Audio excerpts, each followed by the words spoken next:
718. Zhu Lian sneakily waved his little hoe in Windy City for a few years and finally took away a fox kingdom. When Zhu Lian brought Pei Xiang back to Luopa Mountain, it was just when Jun Xian left the mountain and entered the mountain. Su Han, the mayor of Windy City, had just left the ascension platform.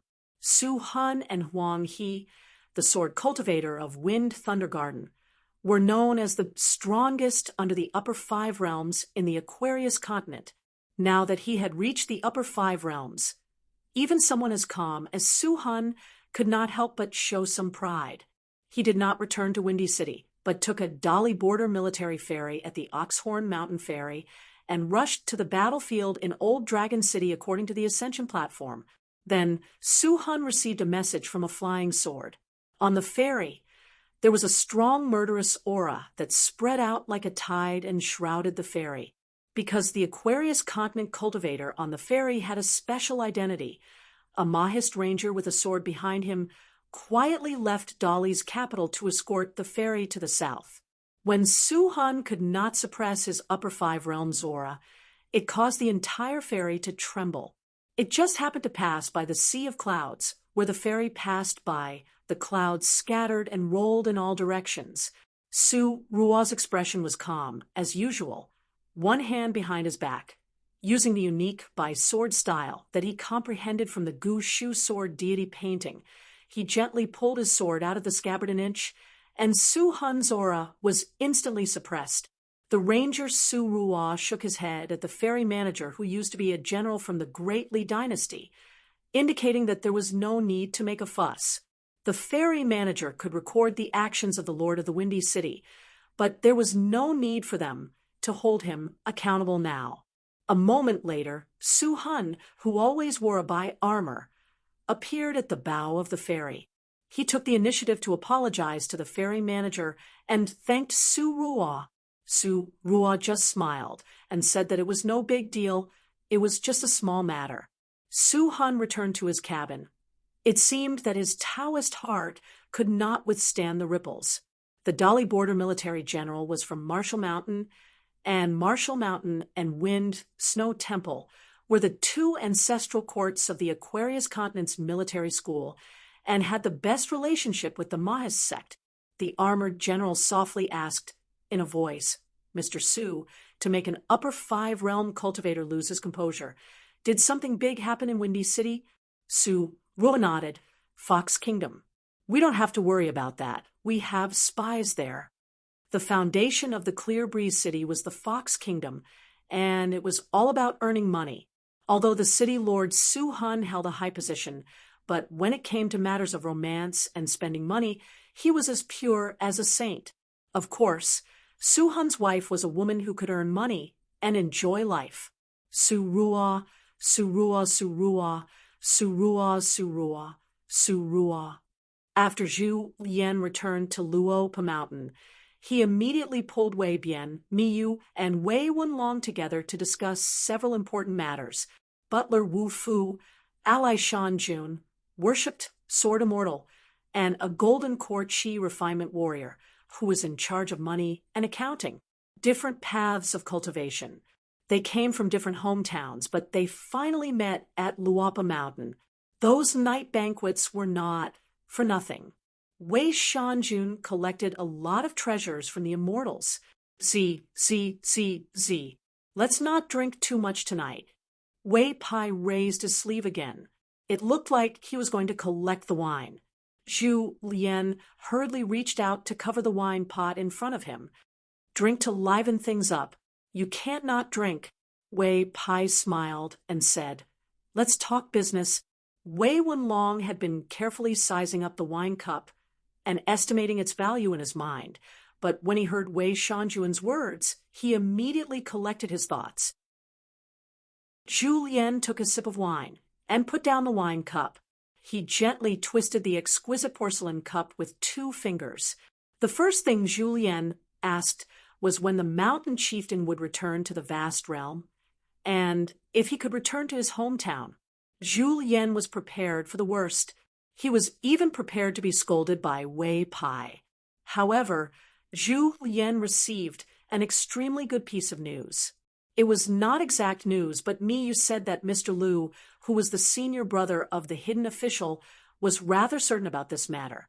He dared not say that his junior brother would definitely be able to return, but there was definitely a chance of survival. There was no such thing as a dead end.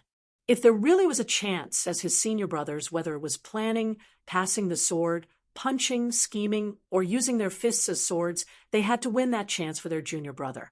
Zhu Lian said, the 3 canopy upheavals that occurred above the Northern Peak territory were truly shocking to witness. Good fist technique, really good fist technique. However, it was not that Zhu Lian did not respect this Jun Qian, but that Zhu Lian's view of fist techniques and martial arts had always been rather strange. In Zhu Lian's opinion, compared to Cui Cheng's fist intent, although Jun Qian also punched to the sky, her fist intent still came from the sky. Therefore, Zhu Lian still respected the martial artist Cui Cheng more. Just like the junior Ding Ying, according to the young master, and Zhong Qiu, Ding Ying still felt that the heavens were pressing on his head and heart until his death. Of course, asking the heavens was extremely good and could be said to be domineering. However, Zhu Lian even felt that even if the heavens were standing in front of him, he would be the heavens.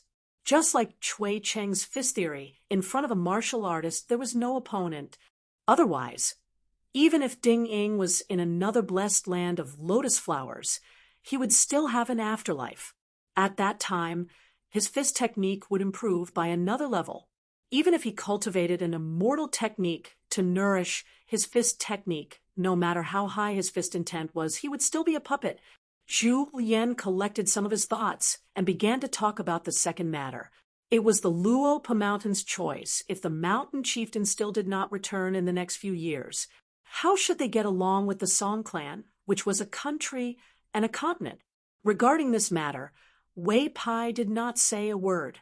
No matter how close the Pailuan Mountain and the Luo Mountain were, it was not appropriate for them to speak, unless the discussion between Zhu Lian and the other 2 deviated greatly from Wei Pai's mind. However, Zhu Lian did not make any stupid moves. This was how chess was. Zhu Lian's chess skills were quite good, and he was on par with Wei Pai. Although the 2 of them were slightly inferior to Zheng Dafeng and were not small compared to Cui Dongshan, Zhu Lian did not deliberately pursue immortal hands. On this point, even Zheng Dafeng flattered him. Miyu, on the other hand, was guilty. On the Luo Mountain, he only cared about eating melon seeds with Xiaomi. At this moment, Great Sword Immortal Me was a little timid. Fortunately, there was still Wei Wenlong, who did not disappoint Miyu. Wei Wenlong and Zhu Lian discussed together and came to a conclusion. They still wanted to split into 2. The way to get along with the Song clan should be slightly different from the way to get along with the Dali dynasty. Zhu Lian came up with a plan. All the ferries at the Oxhorn Mountain Ferry did not have to pay a docking fee. The spirit chi consumption of the Oxhorn Mountain Ferry was borne by the Luo Mountain alone. Wei Pai said it was still 50-50. Zhu Lian rubbed his hands and looked at Wei Pai with a flattering smile. Just as he was about to speak, Wei Pai resolutely said 50-50, and Pailuan Mountain would not accept even 10% more. Wei Shanjun, of noble character and unquestionable integrity, his 2 sleeves like the wind blowing over the cloud-covered mountain. Happy events continued to happen in the northern peak. A few small night banquets, selling everything to come up the mountain, drinking a few cups of good wine down the mountain. Zhu Lian thought of some rumors that could be heard even in the distant Qingfeng city, and felt that it was not easy for Wei Shanjun to manage such a large family business, so he no longer haggled. The most miserable were those who snuck into the middle peak with great difficulty to avoid the limelight, but in the end, they just happened to run into Shanjun Jinqing's night banquets. Zhu Lian thought for a while and came up with an idea. Excluding all the costs of Luo Mountain's business and all the profits after miscellaneous expenses, everything related to the Dali army and battlefield supplies, Even if it was from Luo Mountain to all the supplies to the border army, they would give up all the profits. Not only that, Luo Mountain also had to work with the Hemp Sect, Spring Dew Garden, Cloud City, Sparrow Manor, and all the allied mountains in the southeast of the North Continent to fight for an appropriate price. Under the premise that they would not lose money, they would make less money, or even not make any money at all. Wei Pai said, "It's actually more troublesome to return a favor than to borrow and return a favor. I think it's best for Luo Mountain to settle this debt by themselves and not involve their business allies. Or Hemp Sect, Spring Dew Garden, and the other mountains will take the initiative to speak, and we will remember the other party's favor." The reason why I say this is because you haven't been on the mountain all these years. You don't know that the current Luo Mountain still has some spare money, not to mention the income from all aspects. Just the trip to Tong Yi Continent from Lotus Flower Blessed Land to Jiangshangzhen is not a loss but a profit. Wei Wenlong report the account to Zhu Lian. Wei Wenlong calculated the account of Lotus Flower Blessed Land. Jiangshangzhen was really good at making money. Wei Wenlong now admired this Luo Mountain's honorary master very much. He felt that if they met, they would definitely have a chat. Zhu Lian smiled and said, "You can't blame me, which mountain's honorary master not only doesn't take money, but also desperately gives money. Luo Mountain's expenditure on the salaries of the members of the Ancestral Hall was really enough to make many sects and immortals beat their chests and stamp their feet in jealousy, because they all like to subsidize the mountain." Zhu Lian then smiled and asked, "Brother Wei, is our Luo Mountain afraid of owing favors? Does Luo Mountain lack business partners? I don't think so. When Luo Mountain does business with people, it is for the sake of hundreds and thousands of years of friendship. In my opinion, who owes who a favor, it's hard to say in the future. So, in the matter of lowering the price, will you allow me to make the decision for once? Those who are not willing to lower the price, other than the Linen Sect, can only be decided by the Mountain Lord himself. As for the others, like the Spring Dew Garden behind closed doors, let's say something unpleasant, even if the relationship between the two sides is getting further and further apart. So, what?" You finally nodded and said, "I know the general situation of the North Continent better. Besides, we didn't let the Spring Dew Garden and the others lose money. We just don't want to earn money. If they are not willing to do this, ha." Wei Pai thought for a while and nodded. "It's possible." Then Zhu Lian made another suggestion. Even someone as magnanimous as you was a little speechless. Zhu Lian proposed to immediately lend their overturned ink dragon boat to the Dali border army for full use.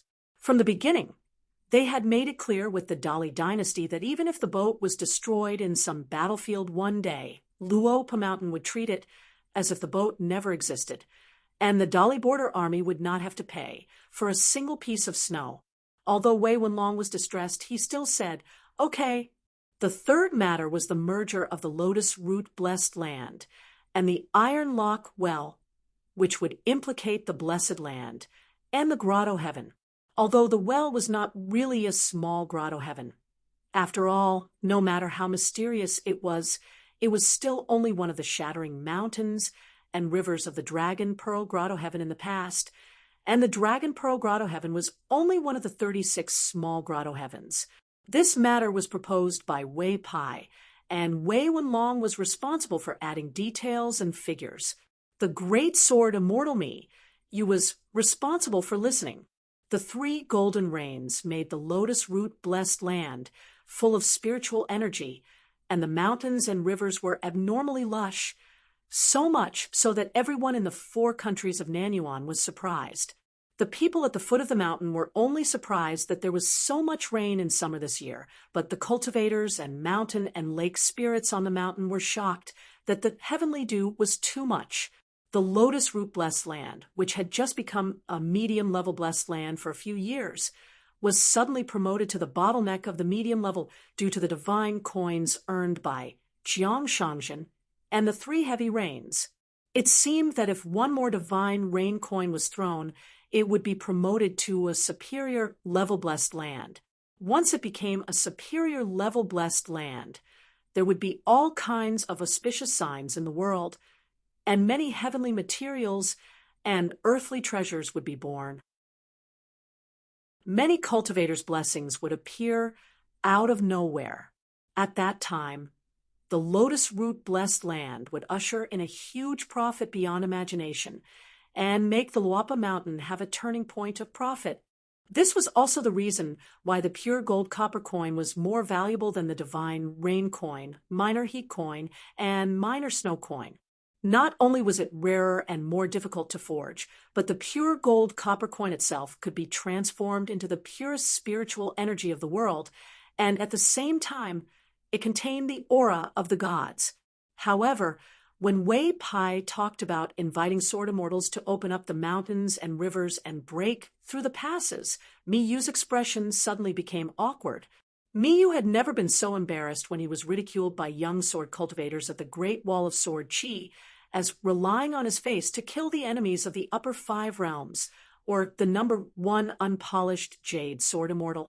The coexistence of blessed lands and grotto heavens required the sword immortals to open up the path, and at the same time, they needed to stabilize the world with sword aura. Therefore, the Central Plains Confucian Temple had to invite Bai Yi to open up and stabilize the 5th world. For a sword cultivator of the upper 5 realms, the depth of their sword will, the level of their swordsmanship, and the amount of their spiritual energy were all tests. Although Mi Yu had reached the unpolished jade realm before, he was actually a ruthless person like Nailan Saihuan and Qi Shou when he was an Earth Immortal. He could even be considered a senior. And that was why Yin Chen only looked at Mi Yu in a new light. Unfortunately, Yin Chen saw him as a comrade, and Mi Yu was not happy at all. However, after Mi Yu reached the unpolished jade realm, he suddenly became insignificant in the Great Wall of Sword Qi, and even ranked at the bottom among the sword cultivators of the upper 5 realms. Mi Yu and the traitor sword immortal Lai Ji were once brothers in distress. Mi Yu did not dare to say anything about this matter that involved the great cause of Luapa Mountain. He only felt that it was a pity that Bai Yi was a guest at Luapa Mountain, and Zhu Lian was not there. If Mi Yu could not do it, then even if the Sage of Dragon Spring Sword Sect could be trusted, it would be even more impossible. Therefore, Wei Pai's idea was to invite the Ranger of Mahist, Su Rua, to help. Mi Yu drank a mouthful of wine. After arriving at Luapa Mountain, he seemed to have not accomplished anything. He said softly, "If only the left sword immortal was here." Wei Pai said helplessly, "Mr. Zhua is now in Tongye Continent, and there are strong enemies everywhere. It's impossible for him to appear. Therefore, this matter was temporarily put aside. Anyway, they could first upgrade Lotus Root Blessed Land to a superior blessed land. Connecting the blessed land and the grotto heavens was not an urgent matter. Since it could not be rushed, then there was no need to rush." Zhu Lian drank a mouthful of wine and smacked his lips. "Good wine, good wine." Later, he would ask Wei Shanjun for a few more bottles. Then he sighed sincerely. "It's really our Luapa Mountain's fortune to have Changming on the mountain." Wei Wenlong's eyes were even brighter. He nodded vigorously and said with a smile, "That's true. After Changming came to Luapa Mountain, his fortune was extremely good. From being unable to make ends meet, all of a sudden, he was so rich that I almost forgot how to plan." Wei Pai said, "Next time we have a meeting, we can ask Changming to join us." Zhu Lian suddenly said, "Are you sure you can trust her?" Wei Pai said, since there was a secret letter from the Mountain Master, Changming was naturally cautious. He first went to Tongye Sect and asked for a token from Mr. Zhua. Zhu Lian shook his head and said with a smile, "My master is worried that we don't trust Changming. So he killed 2 birds with 1 stone." Mi Yu felt that his little world had finally appeared. He hurriedly drank a glass of wine and said in high spirits, It must be so. Master Hidden Official has always been a meticulous schemer. In the Summer Palace and the Spring Banner House, he is recognized as the person who helped Master Hidden Official to win people's hearts. Which one of them is not an old fox? In the end, each one of them is more convinced than the other. The target of Master Hidden Official's scheme is not just an ascendant realm big demon's head that was chopped off at sea. Wei Wenlong lowered his head and drank the wine. Mi Jianxian could finally speak his mind. It was really not easy. Zhu Lian raised his cup. Let's drink with Mi Jianxian. One will be a welcoming feast, and the other will be my young master, the hidden official of Sword Immortal Mi. Miyu immediately poured a cup of wine and drank first. Then he poured another cup of wine, but there was only half a cup left. After all, today was a meeting. He was the only one who spoke less, so he could only drink more. Zhu Lian had already raised his cup.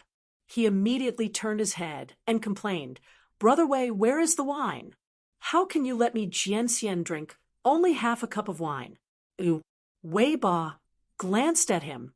"You old chef, are you sure you're good?" So, there were 4 more pots of immortal wine on the table.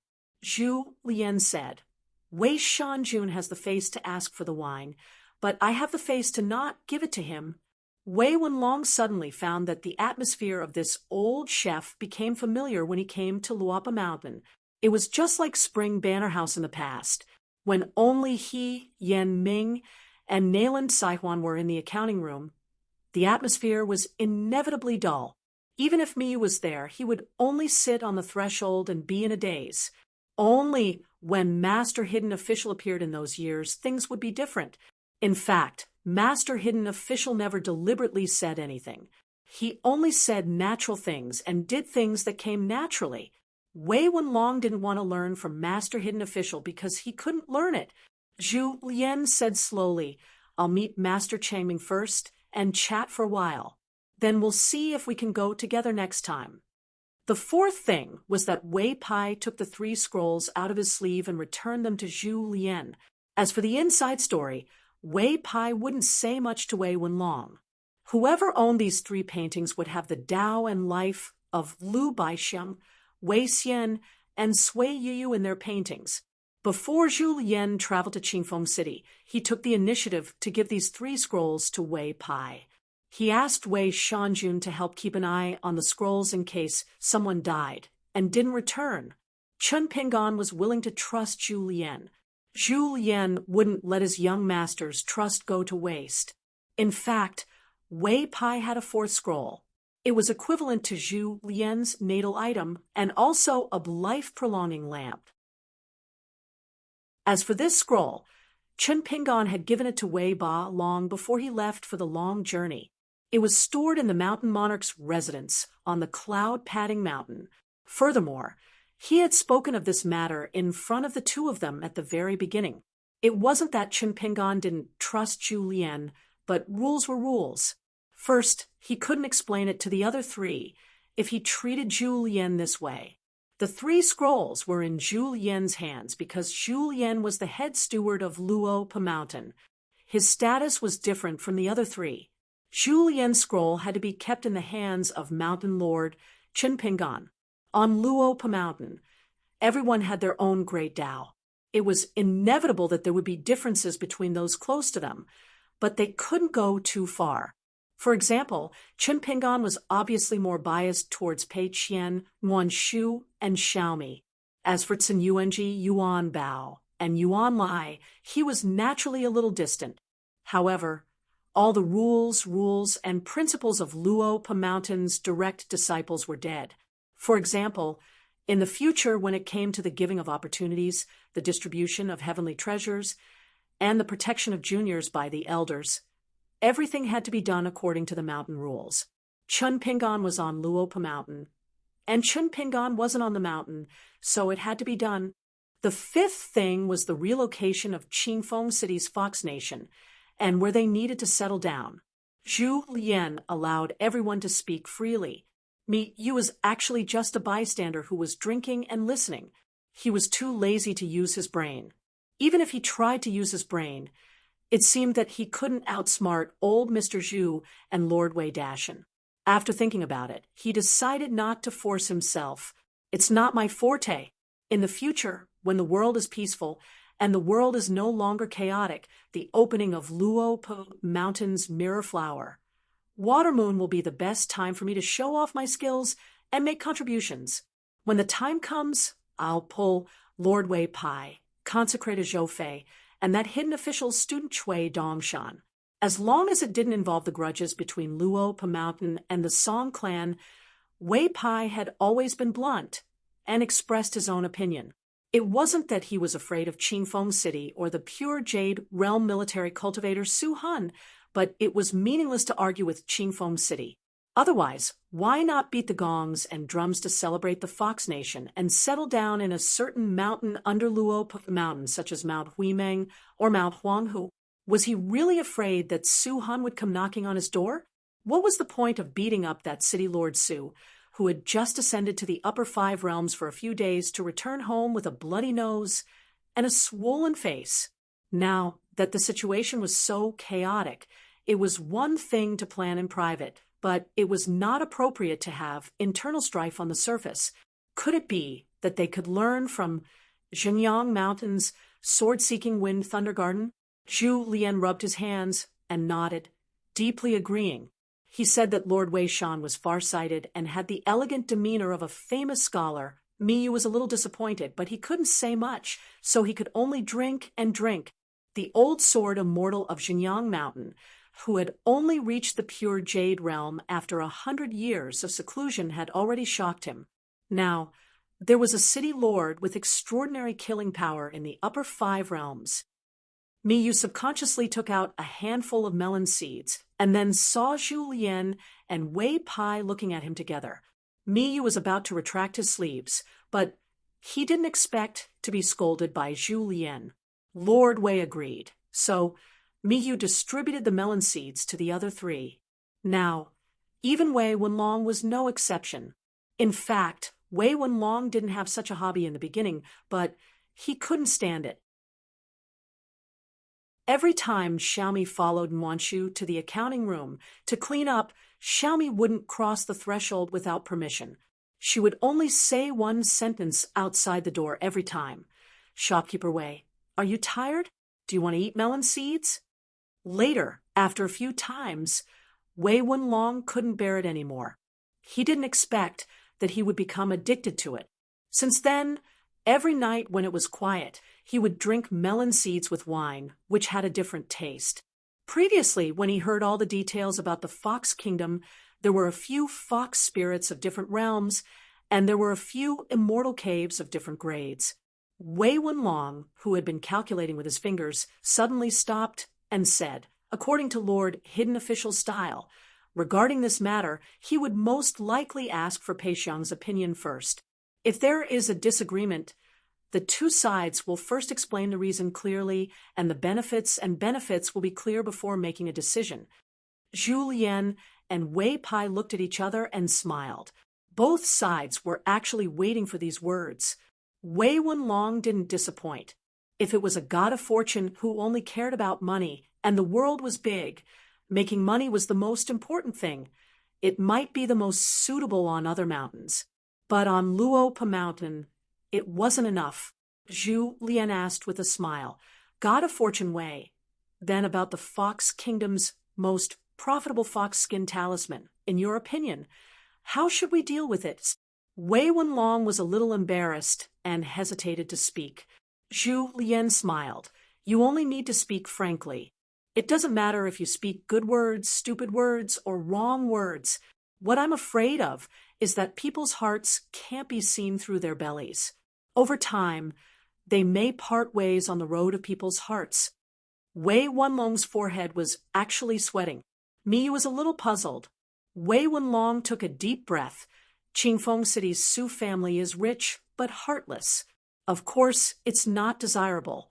But if our Luo Mountain goes to the other extreme, is it necessarily the best choice? So, in my opinion, the source of the fox skin talisman's material can be reduced, but it shouldn't be cut off immediately. It's just to win a benevolent and righteous reputation in front of the Fox Kingdom's Pei Xiang, as well as all the Fox Kingdom spirits. Once that's the case, people will take a mile after an inch. They will like to use righteousness to suppress our Luopa mountain. Nascent soul Pei Xiang's position was ultimately the Fox Nation's position. Sooner or later, when everyone was talking about it, it was very likely that Pei Xiang would go from being extremely grateful to being ungrateful to the other extreme. The resentment in her heart is great, and her hatred of our Luopa mountain is not inferior to that of Qingfeng City at all. After Wei Wenlong finished speaking, he looked a little tired and whispered. As Mr. Zhu said, "These are my heartfelt words, really my heartfelt words. If you blame me for falling for money," Zhu Lian nodded. On Luopa Mountain, they were not afraid of people telling the truth, nor were they afraid of people having selfish motives. Moreover, Wei Wenlong's words were not selfish, and on the contrary, it was extremely good. If a god of fortune who was in charge of flowing water and money did not know the slightest about people's hearts, then Zhu Lian would inevitably worry that one day Wei Wenlong would go astray. At that time, he might forget one thing: how glorious he was at that time, how high his position on Zhou Mountain was. The fundamental reason was where he was and where he stepped on. Of course, it was related to Wei Wenlong's talent, but it was definitely not just how powerful Wei Wenlong was. To be honest, if I, Zhu Lian, was in charge of money, I might not be as good as you, Wei Wenlong, but the difference was not that big. It's just that Luopa Mountain is the most tolerant of flowers, and young master also sincerely hopes that it will be so. If it's a towering tree of martial arts or sword arts, it will do its best to shelter the people's hearts. If it's a flower that has not yet grown, it will be carefree and grow slowly. Wei Pai was even more gratified. "Me, you rarely took the initiative to speak. Master Hidden Official doesn't fall for money every day. Is this a bad thing? Wenlong, it seems that your cultivation heart is not enough." Wei Wenlong raised his head, half believing and half doubting. Yu rolled his eyes, imitating the hidden official's occasional words in the summer palace. "Don't you think so? It was rare for Yu to be so serious. My original intention is for the good of others, and at the same time I make money. There is no conflict. The demons of the Fox Kingdom, due to the deliberate atmosphere of Clear Breeze City, have been hostile to each other for a long time. There are constant disputes, and killing each other is a common occurrence. Every year, the old fox's fur will fade. What? Wenlong is an abacus accountant. Are you going to run off to be a moral saint? Since you're not, why should we have a guilty conscience and act coy?" Wei Wenlong was, after all, from Spring Banner House, half a family member of the Summer Palace. Regardless of whether what Yu said was reasonable or not, he had to say a few words of justice for Wei Wenlong. If the old cook Zhu Lian, whom Yu met for the first time, held a grudge because of this, Yu would accept it. Zhu Lian raised a cup of wine. "Wenlong, you underestimate our mountain lord's ability to see through people. Drink with me, then punish yourself with another cup." There was a double meaning in his words. Wei Wenlong had underestimated him, and also underestimated Luopa Mountain. Wei Pai was about to raise his sleeve. Wei Wenlong hurriedly said, "Wei Shanjun, I still have a lot of wine left." Zhu Lian laughed and scolded. "Wei Wenlong, how can you be the god of wealth of Luopa Mountain? You still want to save wine for the great mountain lord of North Mountain? Are you looking down on Wei Shanjuan's cloud-splitting mountain or North Mountain's night banquet?" Wei Bo smiled and said, "I'll have to trouble you to let this matter go. Is that okay?" Yu nibbled on melon seeds and whispered, "Our family members agree, but in North Mountain, there are so many immortal masters and mountain spirits eagerly waiting for the next night banquet. They might not agree." Wei Pai raised his hands and gently rubbed his temples. Zhu Lian raised his wine cup again and stood up. He laughed and said, "There will be a day when our Luopa Mountain will truly appear in front of the world. Before that, the few of us will work hard and show off our strengths. I believe that in the near future, when the young people in our family grow up one by one, Luapa Mountain will definitely not. At this point, Julien looked at Miyu. Miyu stood up and said with a smile, I will definitely not disappoint you. Wei Wenlong also stood up and raised his cup. Luapa Mountain will definitely be rich. Wei Pai finally stood up and said helplessly, let's try not to hold any more night banquets. They drank the wine in their cups together. Then they all sat down. Only Wei Pai was still standing and looking at Julien. Julien asked, are you done chatting? Brother Wei, you can go ahead. As the great mountain lord, you must be busy. I won't go against my conscience and keep Brother Wei. Miyu still did not understand. Wei Wenlong's sharp eyes had already noticed that Julien had already put the imitation 12-flower god cup into his sleeve. Therefore, Wei Wenlong reached out to hold the wine cup and represented Luapa Mountain. It was difficult for the recluse to deal with people. What was so difficult about the recluse being shameless? Miyu realized it late and smiled as he reached out to cover the wine cup, 2 pots of wine each. I've already enjoyed myself to the fullest tonight. I really can't drink anymore. We'll talk about it next time. Wei Pai sighed and put down the wine cup on the table. His figure dissipated, and he returned to Cloud Pagoda Mountain. The remaining 3 people laughed heartily. Sui Yu had previously gone to Dragon Rider Alley's New Year shop and told the substitute shopkeeper, Shi Ro, about the situation of Calligraphy Lake and True Realm Sect. As for her cultivation, she only said that she was at the bottleneck of the Golden Core Realm. As for Floating Duckweed Sword Lake's sword cultivator Rong Chang, the eldest disciple of female sword Immortal Shiotsai, she brought her junior sister Sui Jingsheng to Luapa Mountain. The 2 of them had been here once before and were familiar with the place. As for Zhong Qiu and Chao Qingleng, who were heading south, they returned to Luapa Mountain around the same time as Rong Chang and Sui Jingsheng.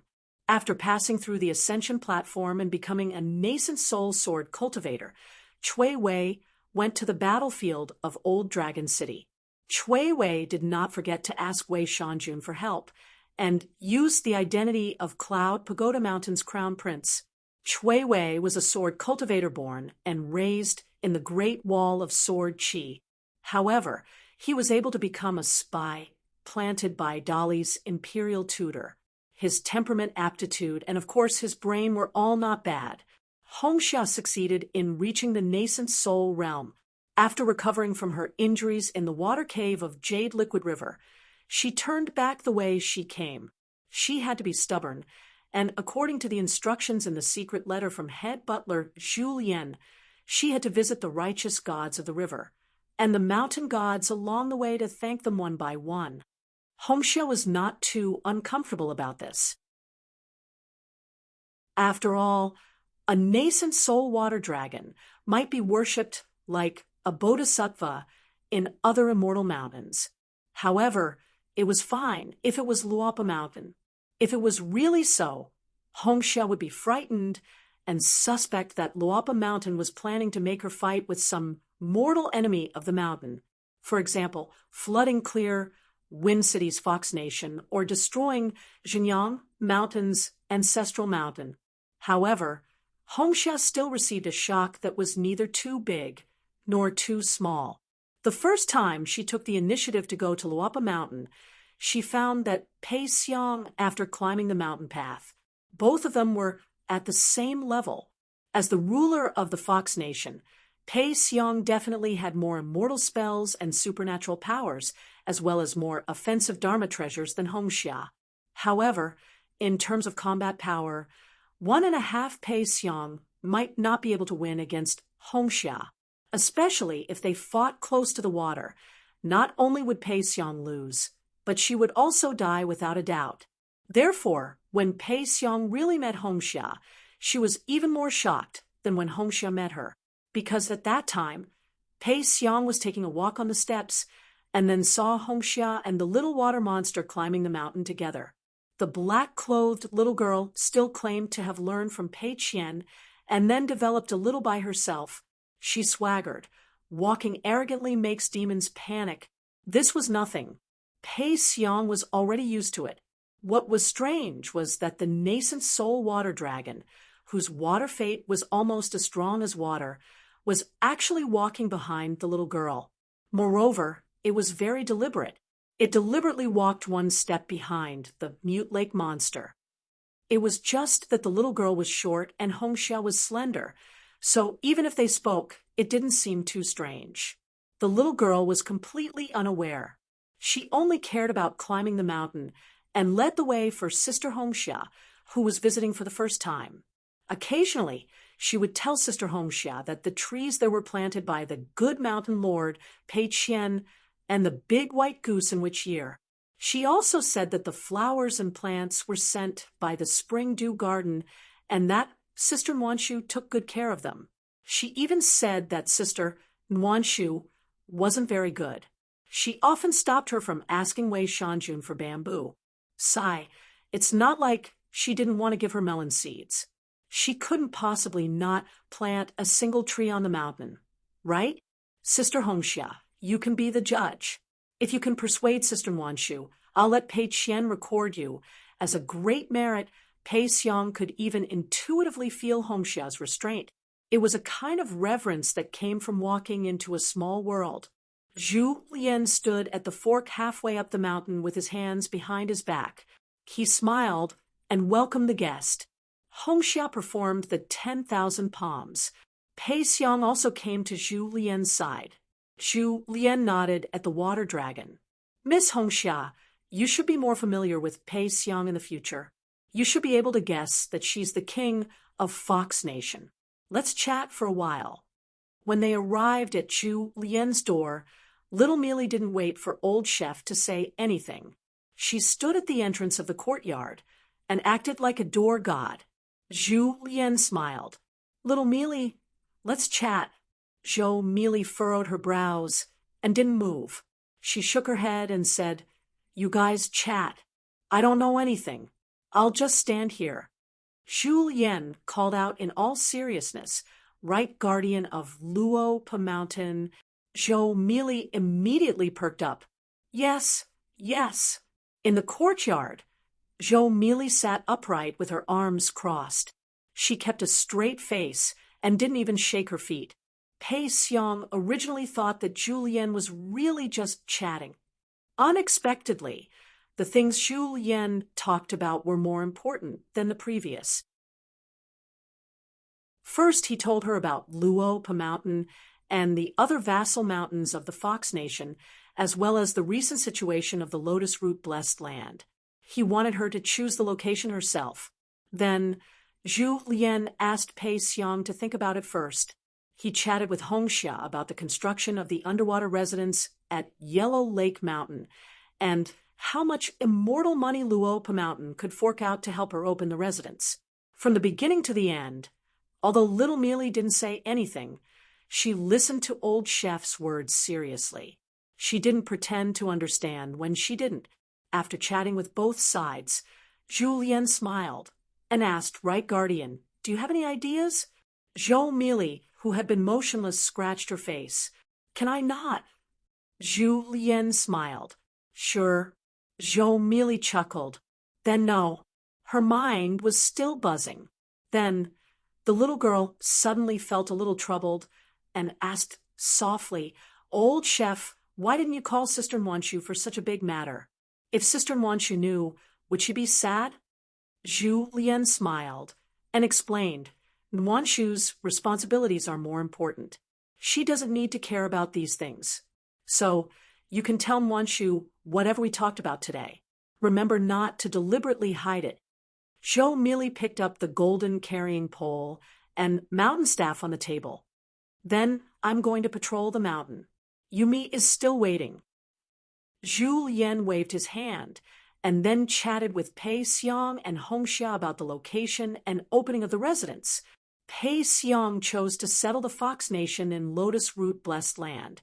Hongxia was unwilling to pay for Luo Pa Mountain, saying that she had some assets.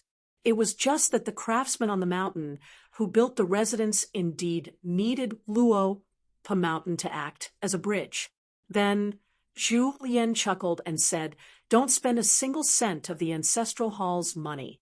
Miss Hongxia, do you mean to establish your own mountain? Does the underwater residence intend to set up an independent territory and become the king of mountains and rivers? Do you not listen to orders?" When these words came out, Hongxia was so frightened that her face turned pale. Zhu Lian smiled again. "Don't be nervous. It's just a joke. Miss Hongxia is much better than that evil Yunzi whose temperament still needs to be tempered." Hongxia didn't dare to say anything. Zhu Lian waved his hand. "Where money should be spent, Luo Pa Mountain won't save money. Hongxia, you haven't been here much and don't know many of the rules. So today, remember one first. A favor is within the rules. That is a favor. You don't even know the rules, and you start talking about favors. In the future, if Luo Pa Mountain doesn't return the favor in your heart, will you resent us? It doesn't make sense, right?" Hongxia stood up, curtsied, and said seriously, "Hongxia is enlightened and accepts the order." After Hongxia left, Pei Xiang said resentfully, "Yan Fong, are you knocking the mountain to scare the tiger for me to see?" In Qingfeng City, Pei Xiang liked to secretly call him Zhu Lian. At Luo Pa Mountain, she began to like to call him Yan Fong. Zhu Lian shook his head and said, "Don't think too much. On Luo Pa Mountain, treat people with sincerity and only talk about reason." Zhu Lian thought for a moment and said, "I'll let a jade stage sword immortal accompany you to Lotus Root Blessed Land first. After seeing the blessed land with our own eyes, we'll make a decision on the location." Pei Xiang smiled bitterly. Sure enough, she guessed half of it. She had always guessed that Yumi was a nascent soul stage sword immortal, but she never thought that he was a well-deserved great sword immortal. Fortunately, Miyu was not here. Otherwise, he would probably feel that he was being scolded again. After Chao Qinglang returned to Luo Pa Mountain, he replaced Xiaomi Li and became the new gatekeeper. After learning that Pei Qian not only did not return to Luo Pa Mountain, but even went from the North Continent to the White Peak Continent, Chao Qinglang did not know what to do for a while. Today, Chao Qinglang went out to the mountain that Luo Pa Mountain rented to Pearl Island. He was going to talk to Lu Zhongruan about the overturned ink dragon boat. It was not Zhu Lian who personally went down the mountain, nor was it Shan Junwei Pai, but Chao Qinglang. This was knowledge. Zhu Lian went to discuss matters. It was Luo Pa Mountain and Pearl Island's official business. Although the dragon boat originally belonged to Luo Pa Mountain, it had nothing to do with the island master of Pearl Island or the princess royal who held court behind the curtain in the past. But if you want to reason with a woman, you must first talk about feelings. Therefore, Chao Qinglang was the most suitable person to go. Chao Qinglang was the only direct disciple of the current Luo Pa Mountain's mountain master Chinpingan. It was a teacher and student relationship, and Lu Zhongruan was naturally very clear about one thing. Chinpingan treated his own disciples, Chao Qinglang and Pei Qian, like sons and daughters. Chao Qinglang's relationship with Lu Zhongruan was that of a junior and an elder. Then Lu Zhongruan, who was originally angry, would be less angry, or even not angry at all. It was equivalent to half of the mountain master Chinpingan talking to me.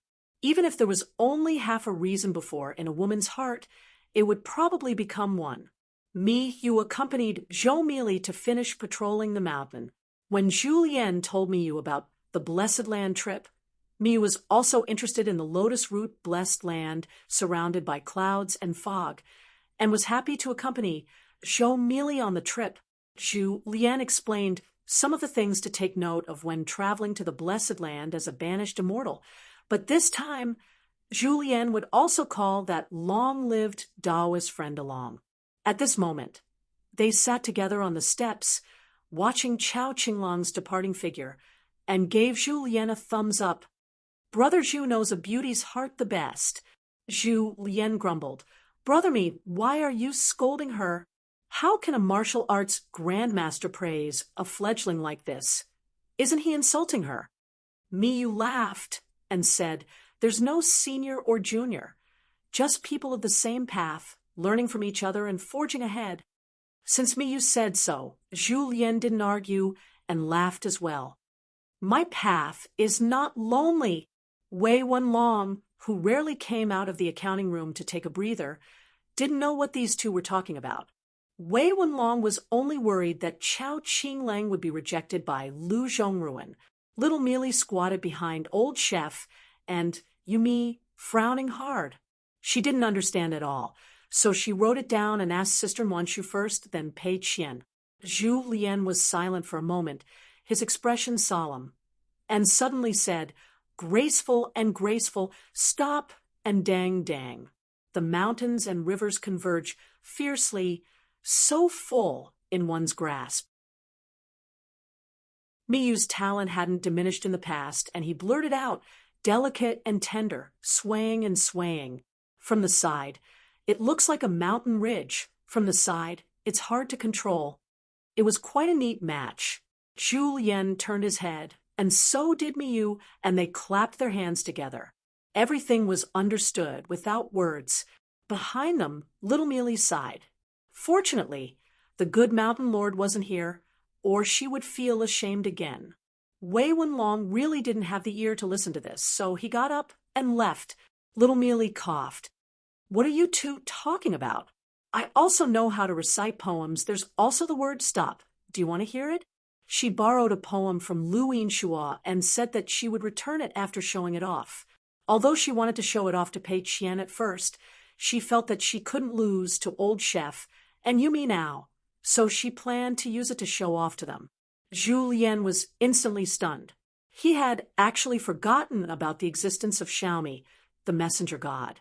Thus, he immediately turned to Xiaomi and said with a smile, I don't know how to recite poems. These 2 lines were written by Brother Yumi.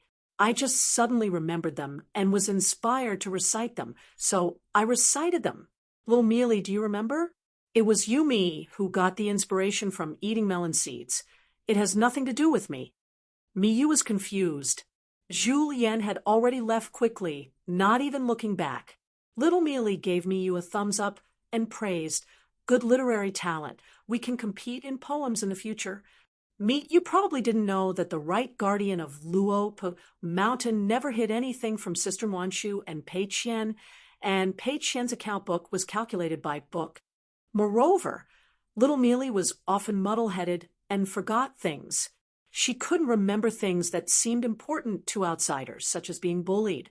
However, the little girl remembered things that no one cared about more than anyone else, and she loved to share them with Pei Qian and Sister Wanshu. For example, Bai Yun, who passed by today, was a little chubby, and yesterday Lei Gong's snoring was rumbling, more rumbling than last time. In the past, Pei Qian never showed the slightest bit of impatience at home on the mountain. This was probably an important reason why little Mealy could always be like this. Luo Mountain's flying sword sent a message to the shop in Dragon Rider Alley. Fellow Taoist Changming soon arrived at Luo Mountain quietly. After fellow Taoist Changming, Miyu and Pei Xiang entered the lotus root blessed land. Zhu Lian stood alone at the edge of the cliff, slightly tired. It wasn't that it was difficult to do things, but that the mountain lord hadn't returned for a long time, which made him feel burdened. Zhu Lian took in Sun Yuanji, who was temporarily a registered disciple, and not a direct disciple. Sun Yuanji was now at the bottleneck of the 4 realms of martial arts. Outside of Luo Mountain, he could indeed be considered a martial arts genius. True realm sex sword cultivator, Sui, was on the right. He hadn't taken in a direct disciple, not even a registered disciple. Lu Baixiang was recruited by a mountain of crown princes of Zhongyu as a consecrator, which meant that all forces had a big backer. In Dali's Ministry of Rites, he had half a position as an official. His direct disciples were still only the 2 siblings, Yuan Bao and Yuan Lai. It was said that in that mountain of crown princes, his disciple Yuan Lai, as a martial artist, encountered an immortal opportunity. However, Liu Baixiang didn't mention this in detail in the secret letter.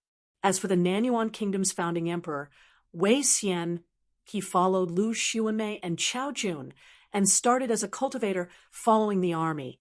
Through real battles on the battlefield and on the mountain, he became a real Dali border army general.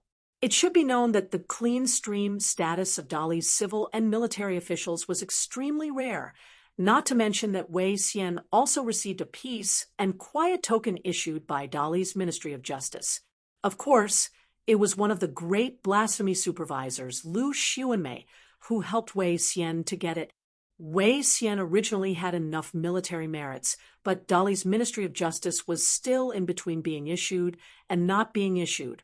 Then with Liu Xuanmei's words, not only would it not violate Dali's laws, but it could also sell Liu Xuanmei a favor. Why wouldn't Dali's Ministry of Justice issue it? Chao Qinglang took a trip to the back of the anchovies and brought back a piece of good news. Liu Zhongruan greatly praised Luo Pamountain's actions. She was even willing to take out the water temple and let Luo Pamountain help hand over the dragon boat to Dali's border army.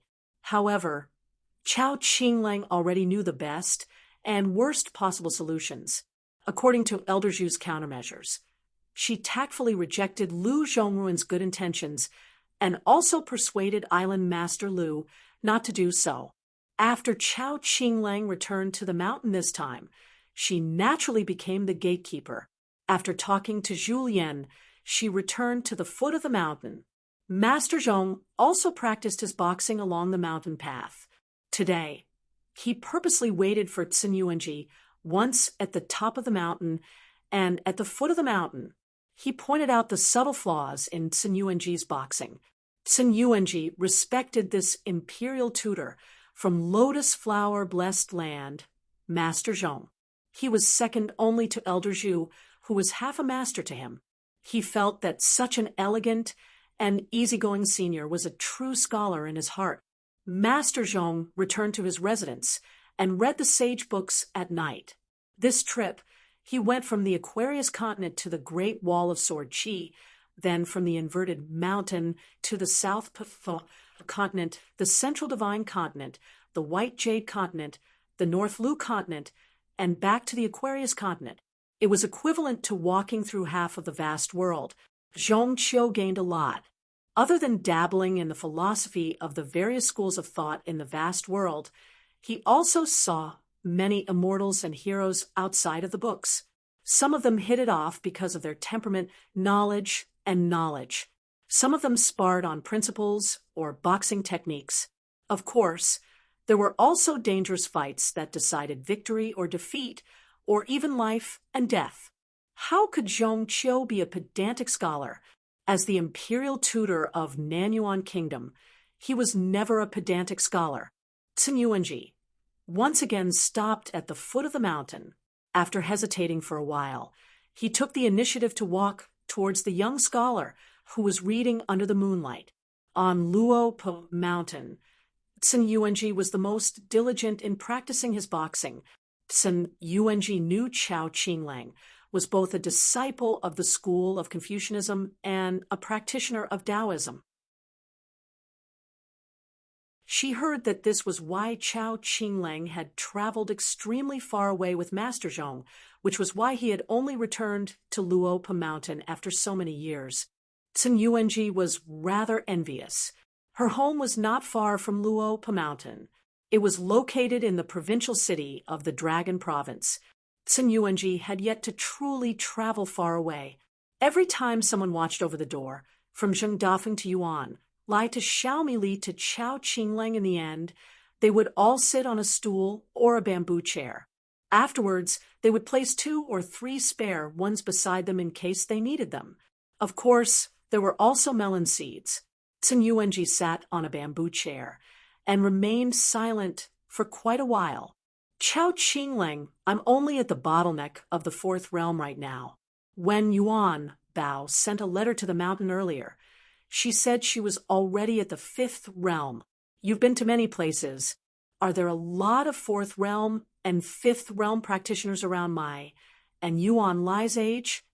Chao Qinglang told her the truth, not a lot, especially women. However, when I traveled far away with Master Zhong this time, I did indeed see quite a few martial arts geniuses along the way. They've already achieved great success in martial arts at such a young age. Chao Qinglang added with a smile very soon, but my master has always firmly believed that there's a distinction between high and low on the path of martial arts. What you shouldn't be afraid of the most is the situation of learning martial arts first with low achievements. Sun Yuanji asked in doubt, "Why not? If it were me, I'd be worried to death." Chao Qinglang said, "Actually, I don't really understand it either, but my master was particularly serious back then. He only explained that if you're afraid of yourself, you'll die if you learn martial arts. I'm not a pure martial artist, so I didn't ask too much about it. I just feel like this principle of martial arts can be used in books, so I remember it rather clearly." Sun Yuanji suddenly began to laugh. She held back her laughter, and her beautiful eyes narrowed into crescents. She still failed to hold it in. Afterwards, she covered her mouth and smiled, as if she had remembered something after hearing what Chao Qinglang had said, which made her feel much better. Unfortunately, Chao Qinglang was the last person she could talk about this matter. She could even talk about it with the bookworm Yuan Lai, but not with Chao Qinglang. Chao Qinglang was a little confused, but when she saw that Sun Yuanji didn't seem to be as depressed as before, she smiled and continued to read. Before Sun Yuanji left, she asked, "Chao Qinglang, may I ask what realm your master is at in martial arts?" Chao Qinglang smiled and shook her head. "Miss Sun, of course you can ask, but as my master student, I can't talk about this." Sun Yuanji looked at the young Confucian's clear eyes and wasn't annoyed. Instead, she nodded with a smile, cupped her hands, and left. Chao Qinglang thought of her hometown for no reason. She thought of the ancestral house in the shabby alley, the school, the bustling Zhuangyuan alley, the entire capital city of the Nanyuan kingdom, and the foreigner who was also a banished immortal like her master from the lotus flower-blessed land. Mr. Lu, her master, and Mr. Zhong were, of course, Chao Qinglang's great benefactors. In fact, Chao Qinglang also cared about Mr. Lu a lot. Later, when she traveled to the Great Wall of Sword Qi, she learned from her master that Mr. Lu was actually the leader of the Yinyang school and the descendant of the Lu family. She met her master on the ferry on Osmanthus Island, and then met him on the inverted mountain. It was a great friendship that made her master give her a grain of grain rain money. In the end, by chance, they took another ferry across the continent, the treasure-swallowing whale, and traveled to Tongya continent. Not only did they fight side by side, but they also went through life and death together. They became best friends who didn't talk about money. Zhang Shanfeng, Su Yuanxia, Lu Tai, Zhong Kui, Lu Jinglong. These people were all close friends that her master regarded as his peers. Among them, Ranger Su Yuanxia could be considered half an elder. As for Lu Xianying, who came from the same hometown, he was slightly different from them.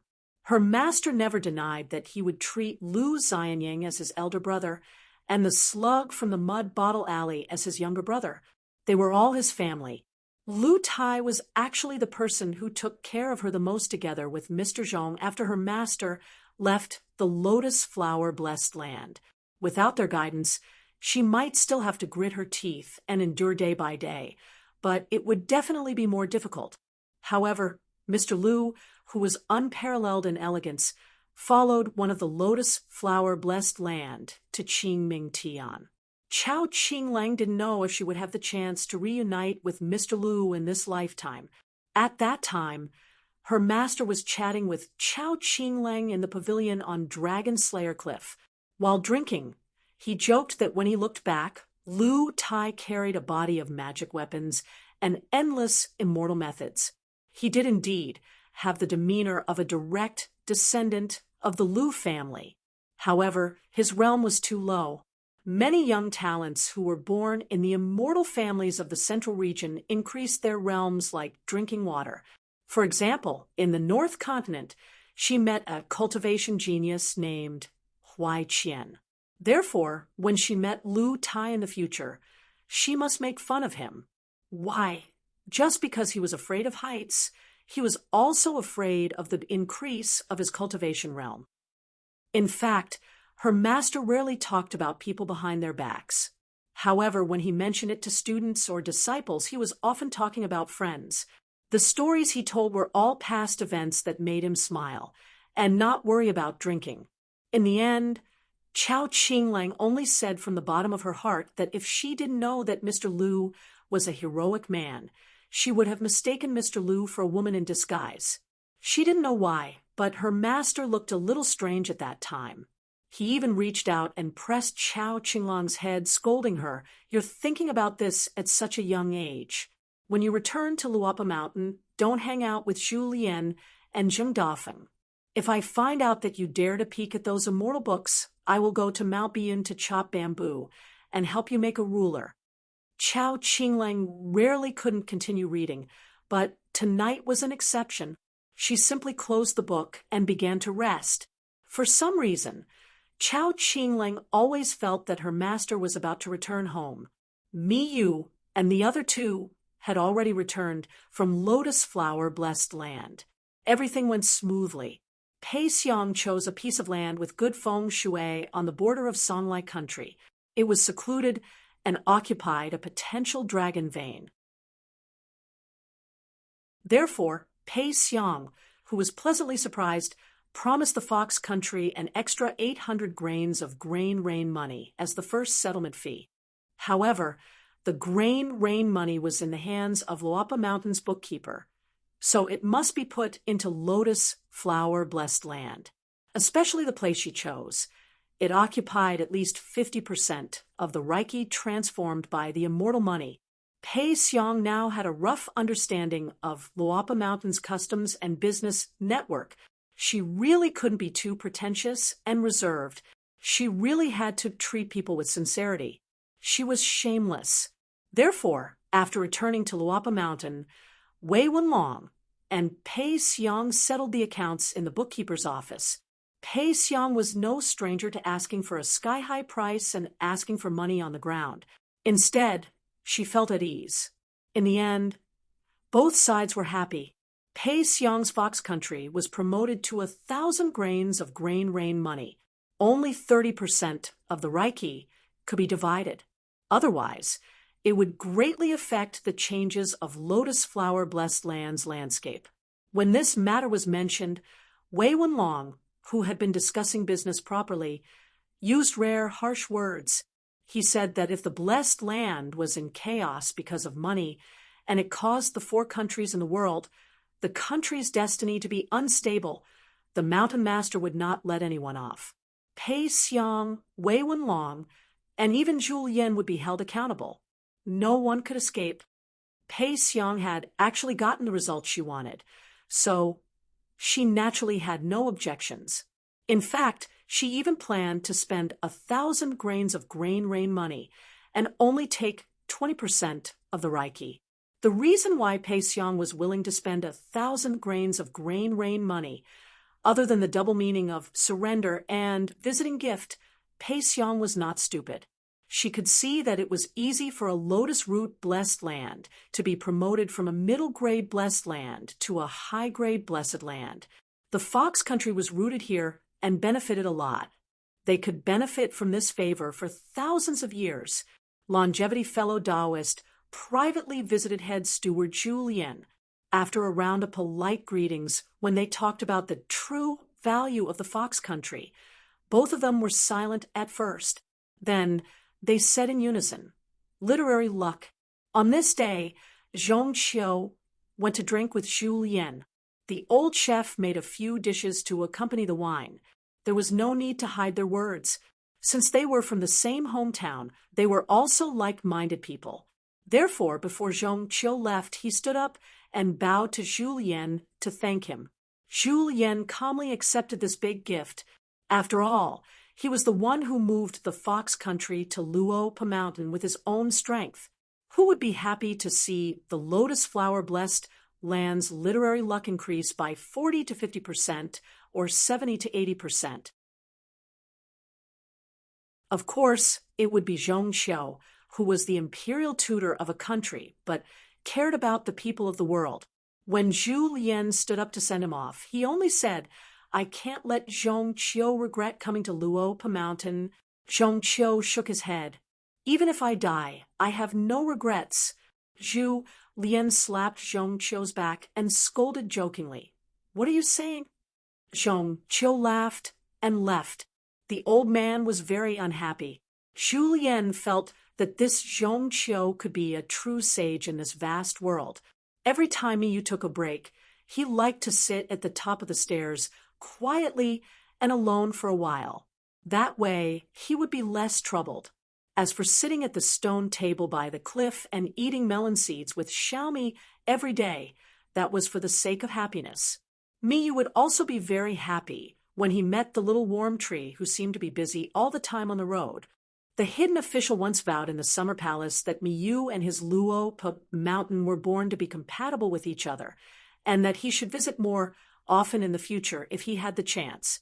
Then the young hidden official squinted his eyes and smiled. His thumb and index finger gently rubbed together, indicating to the leader of the summer palace that every time Great Sword Immortal Meat visited Luo Pa Mountain, he should not forget his sincerity. Miyu smiled and said, "Hidden official, oh hidden official, the reason why you didn't want me to become a consecrator of Luo Pa Mountain back then, was it because you coveted the gifts of visiting again and again?" Zhu Lian slowly walked to Miyu's side and sat down. He handed over a bottle of glutinous rice wine produced by the Dong family shop. Luo Pa Mountain would receive a lot of it every year. Miyu opened the wine bottle and took a sip. The taste was soft, but the aftertaste was the best. Miyu smiled and said, "No wonder Luo Pa Mountain has such a culture. From Wei Wenlong being like a fish in water, to him following the local customs, to tonight when he saw and heard Chao Qing Leng and Sun Yuanji chatting casually." Zhu Lian drank a big mouthful of wine and wiped his mouth. He nodded and said, "A mountain lord, a different style." Even without talking about Luo Pa Mountain, Miyu knew that young sword immortal from the North Continent, Tai Hui Sword sect leader Qi Jinglong, who was his master's best friend. Rumor had it that this person was stopped by the Patriarch of Discipline, Huang Tong, who did not allow him to go to the battlefield of the Aquarius continent's old dragon city. He used the reason that the Tai Hui Sword sect leader could not die, but he really could not die for the time being. At the same time, the sword immortal Huang Tong himself rushed to the battlefield of another continent. Qi Jinglong did not stay in the Patriarch's Hall or the Pianran Peak to cultivate. Instead, he led his own Earth Immortal Sword cultivators and left the sect with their swords. He first joined forces with a few large sects that had good relations with the Tai Hui Sword sect for generations. Then, with many like-minded cultivators, he went to the chaotic places on the mountain, and at the foot of the mountain, if he could not reason with them, he would not be merciful. He would not let any signs of internal strife in the North Continent. He would prevent those wandering and hidden demon cultivators from fanning the flames and causing a disaster. Like friends. It was fine to say this about his own mountain lord Chen Pingan or Lu Jinglong. Miyu regained some of his unrivaled flirtatious nature and said softly that Sui Jingcheng Lady Sui. That Sui Jingcheng was really good to Muan Shu and Mi Li. She really treated them like her own daughter. Not only did she use different methods to give them gifts, but she also carefully selected each one. She was even willing to spend a lot of time on the two little girls and did not feel awkward at all. Sui Jingcheng's appearance caused Muan Shu and Mi Li to laugh a lot these days. Even Mi Li secretly asked Yumi, an old chef, for help. They helped Lady Sui find dozens of reasons to not go down the mountain tomorrow. from senior brother Rong Chang. What other reason could there be for a pure and unmarried girl to do this? Zhu Lian chuckled. There's no need to say it out loud. Zhu Lian finished his wine and said slowly, a real man talks about right and wrong, regardless of the pros and cons. A real hero talks about good and bad, regardless of success or failure. Sages talk about all ages, regardless of one's lifetime. Miyu nodded and then shook his head. Not all reclusive officials were like that. Zhu Lian smiled. Of course, young master is the only one. Then, one day, the Sword Immortal came to Luopa Mountain. Miyu was used to being lazy in Luopa Mountain. Occasionally, he would feel guilty when talking about serious matters. But when he saw the Sword Immortal, the senior brother of the reclusive official, Miyu felt so guilty that he wanted to dig a hole and hide in it. He hid outside the mountain and went to find his good brother Lu Xianyang to drink. In the end, there was the scene at the square outside Jisei Peak's ancestral hall. The Sword Immortal's disciple, left and right, first offered incense to the teacher, then sat on the chair outside the door.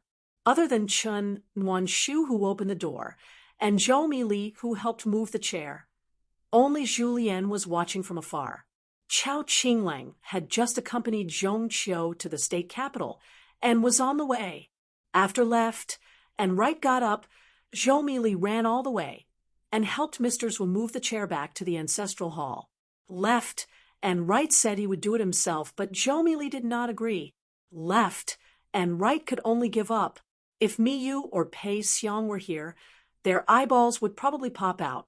When Zhou Mili returned, Chen Wanshu closed the door again. Left and right laughed. You're Zhou Mili, the mute lake monster that my junior brother mentioned? Zhou Mili could not help but open her mouth wide. She quickly handed the golden carrying pole and mountain walking stick to Sister Wanshu for safekeeping, then covered her mouth. Finally, she covered her mouth with her hand and laughed.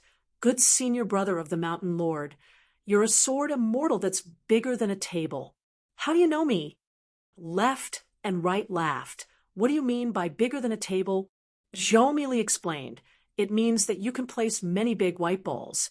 The size of melon seeds is average. The opening of the bowl is very big. Oh, if the table is big, then it's the biggest. Left and right nodded. You can say that. Zhou Mili was so happy that she ran on the spot. She learned this from Pei Qian, and Pei Qian learned it from Sister Baoping. This was the martial arts inheritance of the Jianghu. Left and right reached out to rub Nuanshu's head and said softly, Junior brother often talks about you when he's at the Great Wall of Sword Qi.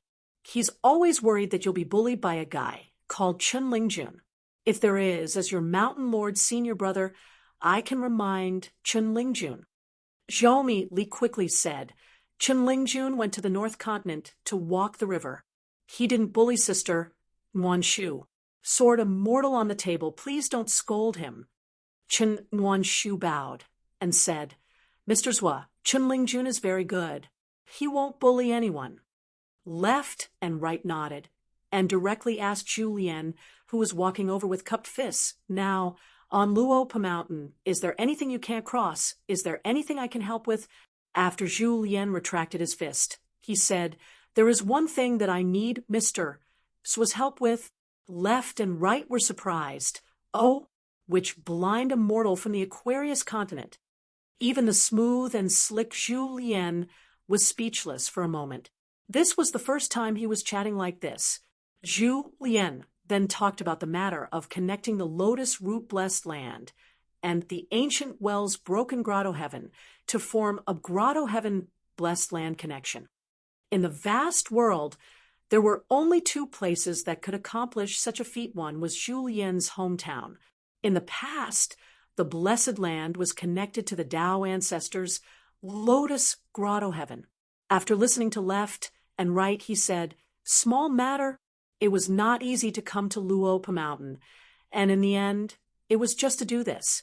It seemed that Left Sword Immortal was somewhat disappointed. On the way to Luopa Mountain's bamboo building, left and right walked slowly.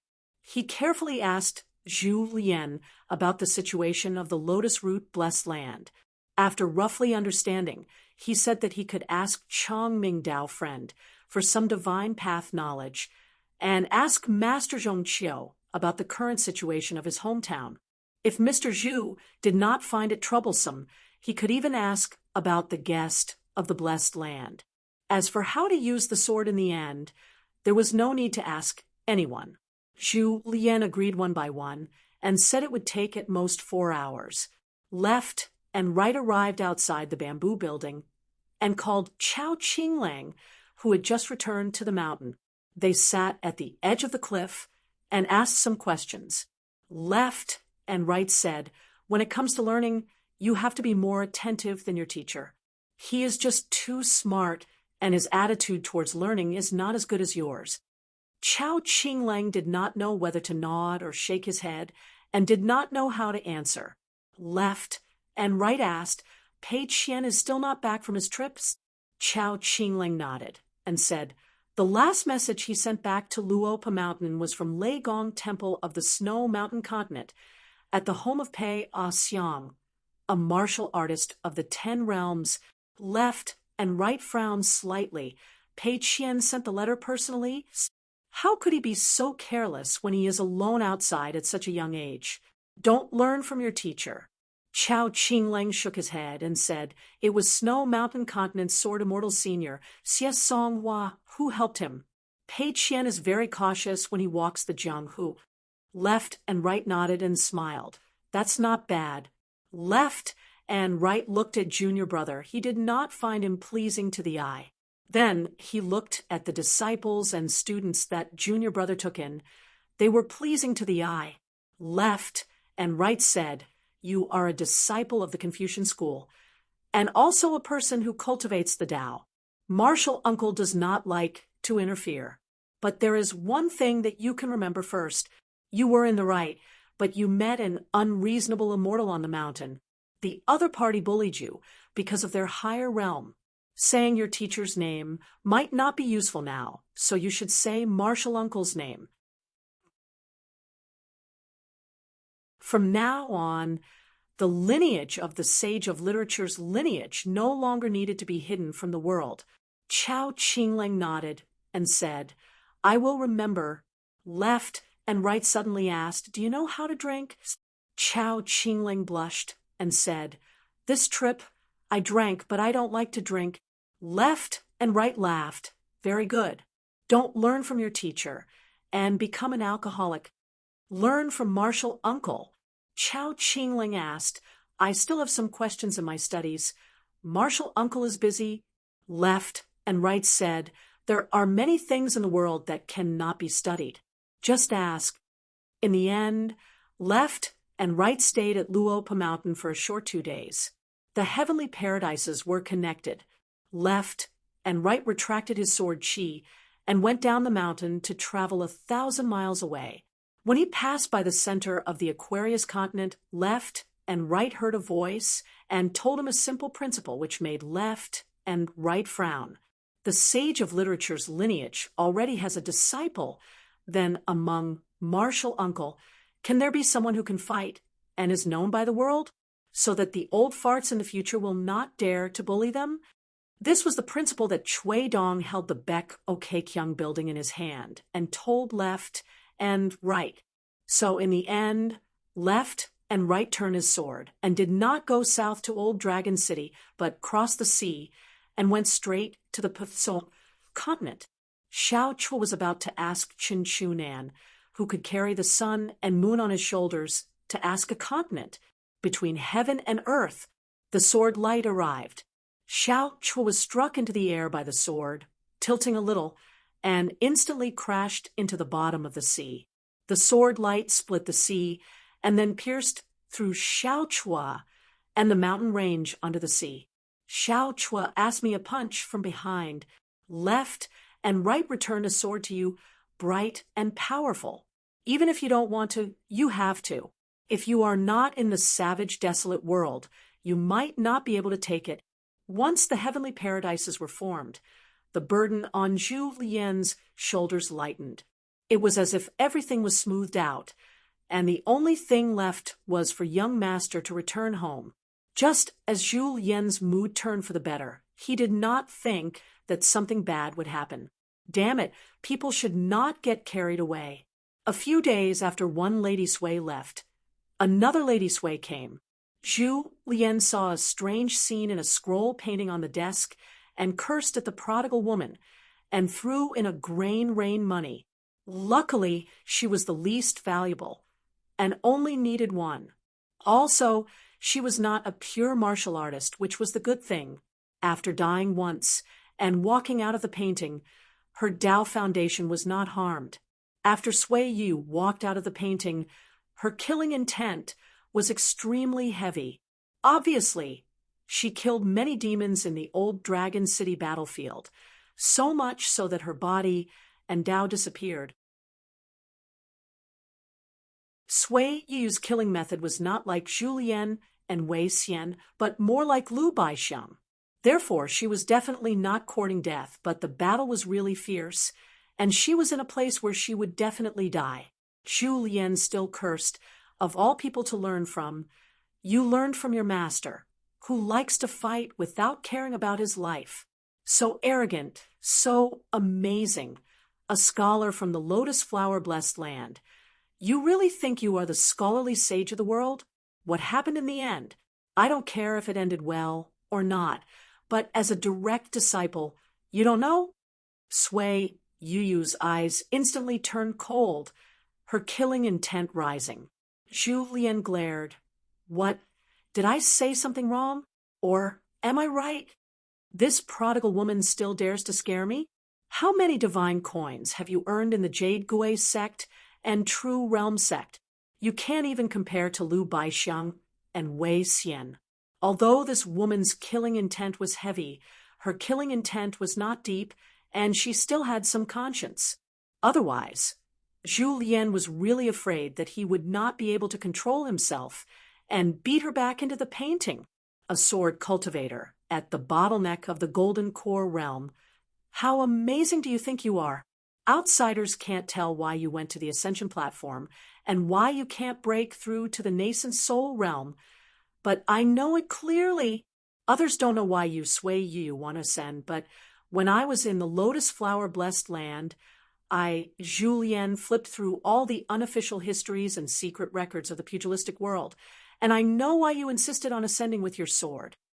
You're just helping your damn master achieve his wish." Zhu Lian also knew why Sui Yu treated his young master differently. It was that Taoist temple's master, God, who purposely changed Sui Yu's memories, making Qin Pingan and her master look similar. Sui Yu naturally knew about this, but because she could not let go of one and was unwilling to let go of the other, she pretended that this did not happen. Sui Yu was in the lotus flower blessed land. When you were alive, even if you made all the heroes in the world bow down to you with your sword, do you dare to say to the world that you like your master? As for the 4 people in the painting, including you, who hasn't been tampered with by that stinky old Taoist, the old Taoist temple master was resourceful and cunning, so the 4 of them could only accept it. Wei Xian treated little Pei Qian as his own daughter. Lu Baixiang was obsessed with chess, so when he came to the vast world, he was determined to become the lord of White Emperor City, who played the iridescent cloud manual with Chui Dong, to become a true giant of the Devil Tao. I, Zhu Lian, am also pitiful and pitiful. You don't know if I'm real or fake, so you're just going around in circles with me.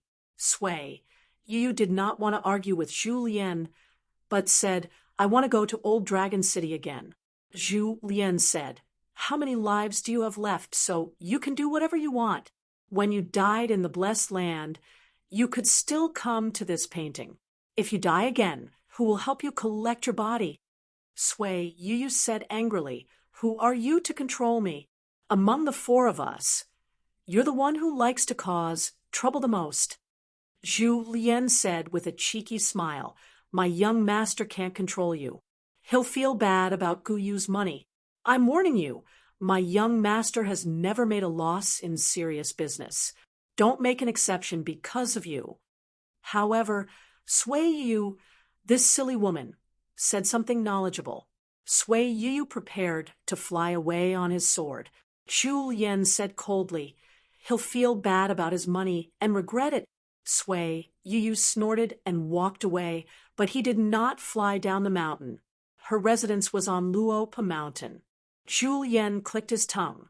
In the small town of Huaihuang County. Today, after the shop in Dragon Rider Alley closed for the day, the longevity Taoist did not return to her residence. Instead, she picked up the few remaining pastries and looked at the substitute shopkeeper, Shiro, who was behind the counter doing the accounting. Shiro raised her head. These days, this longevity Taoist, who called herself Ling Chun, always looked at her with a smile. Actually, both sides knew each other well. Why did this longevity Taoist sister, who had not been recorded in Luopa Mountain's register, have such a strange look in her eyes? Before this, the longevity Taoist sister had seen her secret collection of rouge and face powder. The longevity Taoist sister even told Shiro why she changed her name to Ling Chun. It was because if there was a tree of Ling Chun and a few branches of osmanthus in the immortal Lord's house on the mountain, it would be a good thing.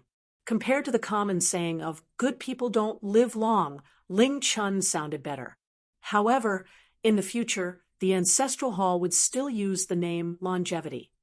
After all, the common saying was not pleasant to hear. However, what in the world was better than good people live long? Shiro glanced outside the door. No one passed by. Finally, she could not help but ask in her heart, what's going on, Taoist sister? There was one good thing about communicating in her heart. Shiro could recover her female voice, wearing a snow-white robe and casting a camouflage spell. In the eyes of the common people and the cultivators of the lower 5 realms, Changming was actually an ordinary-looking woman who looked like she was 20 years old. Changming picked up a piece of pastry and reached out to cover her mouth. After eating it, she wiped the corner of her mouth with her thumb and asked in her heart with a smile, Shiro, you were first refined by that old immortal Li into a female ghost skeleton wearing colorful clothes. Later, you followed the master of the mountain and benefited from the disaster. Moreover, you have been wearing this immortal's remains for too many years, so have you forgotten many habits of the past? I'm talking about some small habits you have since you were young, the kind that is very inconspicuous, such as, for example, when you were young, you would bite your fingers when you were nervous. For example, when you were not afraid of the hot summer, you would find it difficult to endure the cold. For example, you would naturally like to play ancient music. These were all found by Changming after she received Old Yang's hint and went to Luopa Mountain to look through the secret records. It was not difficult to find. In the territory of Gushu, the decline of incense had something to do with the third chief of Baek Okekyung building. And these characteristics that Changming thought of happened to be a certain kind of natural Taoist seed. She opened her apertures very early, but did not really cultivate Taoism. However, Changming did not ask. She just looked at Shiro with a smile. Shiro said pitifully, for example, what? Taoist sister Changming, please don't scare me. She really did not deliberately hide anything. In fact, at this point, there was nothing worth hiding. Besides, with Cui Dongshan here, what did Shiro dare to hide? She was really used to the peaceful days in the Riding Dragon Alley. Every night, she could shed her skin for a moment and return to her female appearance. After all, the female ghost was also a female. Moreover, she had once again devoted herself to cultivation, accumulating bit by bit, steadily increasing her realm. She was carefree. Anyway, no one would talk about her realm. Shiro really did not have any distracting thoughts. Just like this, the peaceful days were similar to those of the previous days, which made Shiro exceptionally satisfied.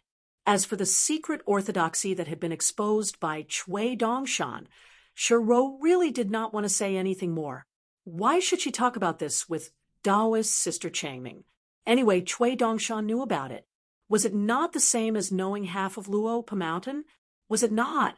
Could it be that he did not even know about the Hill Master?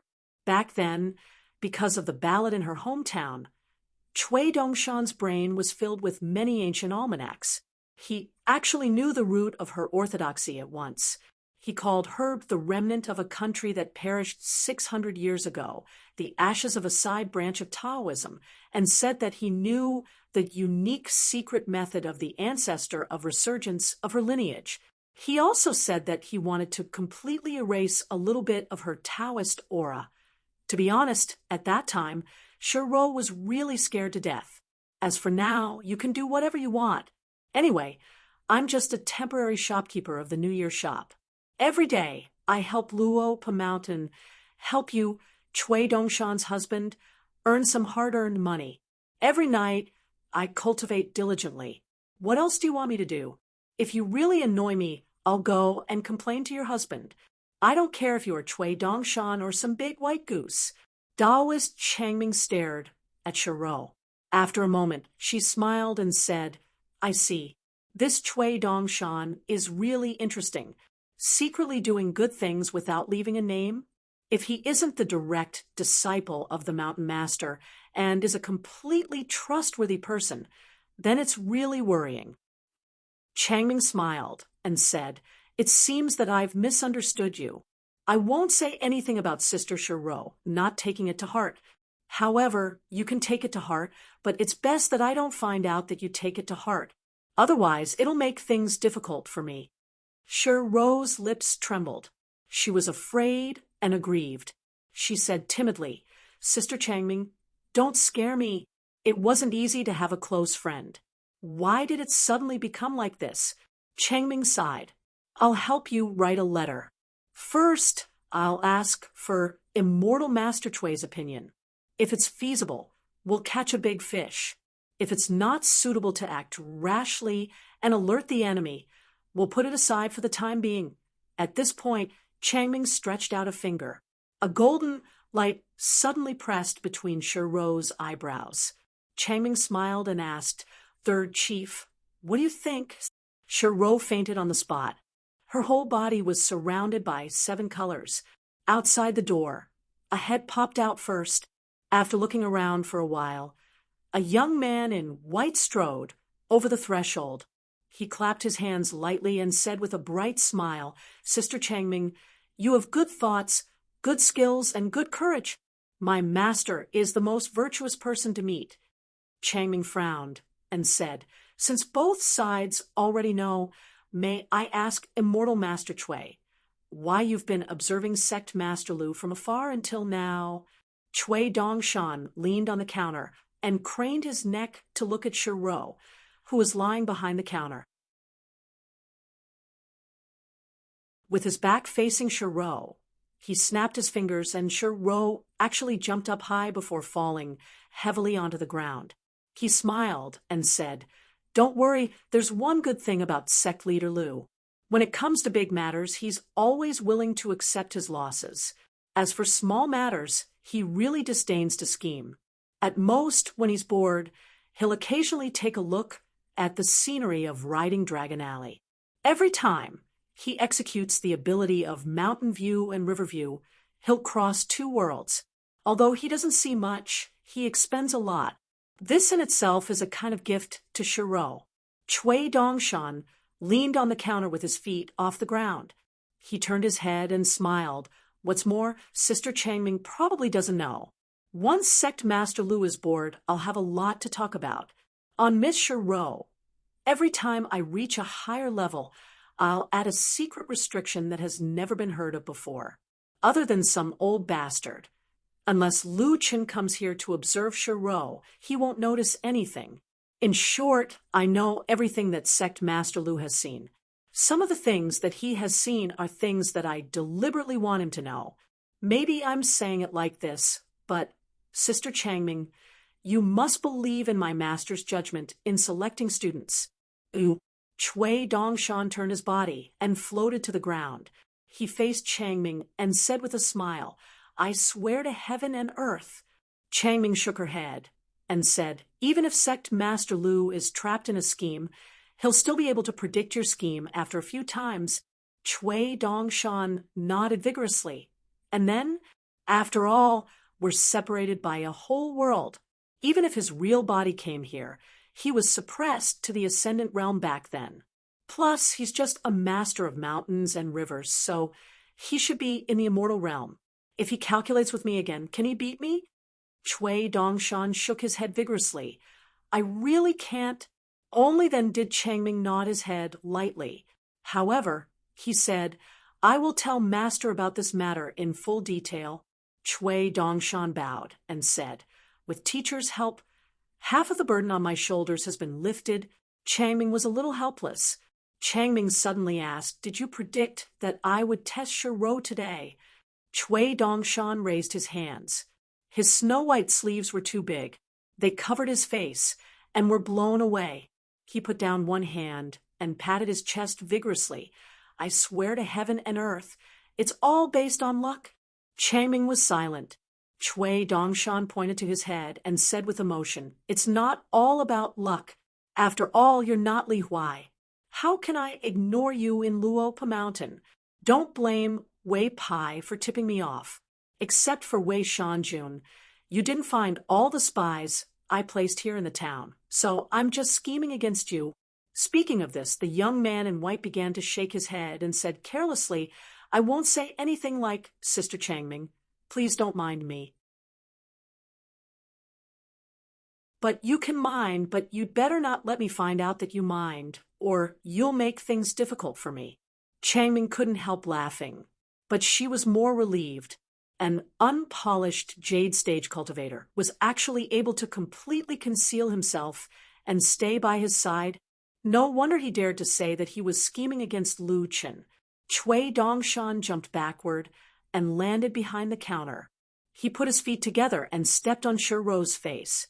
He shook her a few times and shouted, Wake up! As a female ghost, I can tolerate it if you sleep during the day and don't earn money.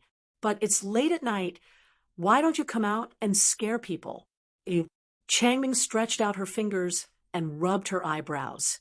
This Chui Dongshan, was he also a scoundrel in front of her master? Chui Dongshan squatted down. Soon there was the sound of a slap. Then it should be the sound of Shiro waking up and bumping into the counter in fright. It seemed that Shiro, this young man in white, was really scared to the bone. Finally, Chui Dongshan stood on a small stool and wiped the counter with his sleeve. Shiro stood not far away. She lowered her eyes and didn't say a word. Chui Dongshan turned sideways and scolded, Is my husband unwilling to see you, so he didn't return home? Not a human, not a ghost, not a man, not a woman, not a man, not a woman. If it was me, I would also lose my appetite. I won't see you if I can. Changming frowned and said, I advise you not to say this kind of words. I'm sure that if Chun Pingan was here, he wouldn't let you say such words. Calling Chun Pingan's name directly was the first time Changming had done this in Luopa Mountain. It could be seen that she was angry. Changming had already prepared for the worst-case scenario of becoming enemies with Chui Dongshan. Unexpectedly, the young man in white stopped talking and sighed. He bent his knees slightly and leaned on the table, only revealing his head. As long as Mr. can be here, let alone being scolded by Mr., I can even be beaten 100 times. Changming smiled and said, He will be back. Chui Dongshan waved his sleeves on the counter and wailed. Chui Dongshan suddenly stopped and asked, Left and right? Did you leave the mountain? Changming nodded. Chui Dongshan walked down the small stool and went around the counter. He swaggered and said, This uncle is too much. You came without saying goodbye and left without saying goodbye. The next time we meet, I'll jump up and punch you in the head. Looking at the young man in white who swaggered out of the shop, Changming frowned more and more. It was normal for a cultivator to be sick in the head, but it was rare for someone to be so sick. Chui Dongshan suddenly poked his head out of the door. Sister Changming, will you be the patriarch of Luopa Mountain in the future? Changming smiled and said, You don't have the final say. Chui Dongshan said, You don't know, but Sir is the most partial to me. Pei Qian Qinglang and the others added together are not as good as me. Ew. Changming smiled and said, Please go away. Chui Dongshan said, Then I'll really go away. Changming stretched out a hand. Chui Dongshan laughed and left. He turned sideways in the dragon riding alley, his big sleeves fluttering, which was very beautiful. He went away, as he said. He came to Luopa Mountain because Chui Dongshan didn't go through the gate, but climbed up. Therefore, Xiaomi, who was eating melon seeds, was shocked. Looking at the head on the cliff, the little girl was stunned for a long time. Zhou Meili ran over, squatted down, and looked down. Big White Goose, where's Pei Qian? Why didn't he go home with you? Don't you often play together? Chui Dongshan climbed up the cliff. Zhou Meili also stood up and handed a handful of melon seeds to the Big White Goose. Then she laughed and said, I'm not bragging, but I was just shocked when I saw you just now. Chui Dongshan said with a smile, Xiaomi, you've grown taller. Zhou Meili stood on her heels and laughed. Chui Dongshan rubbed Xiaomi's head and looked into the distance. Suddenly, he jumped up and shouted at the top of his voice, The vast world, listen to me. Today, I scared Xiaomi a little. When Sir goes home, he must scare the whole world. Damn it, plus the savage world and the green world.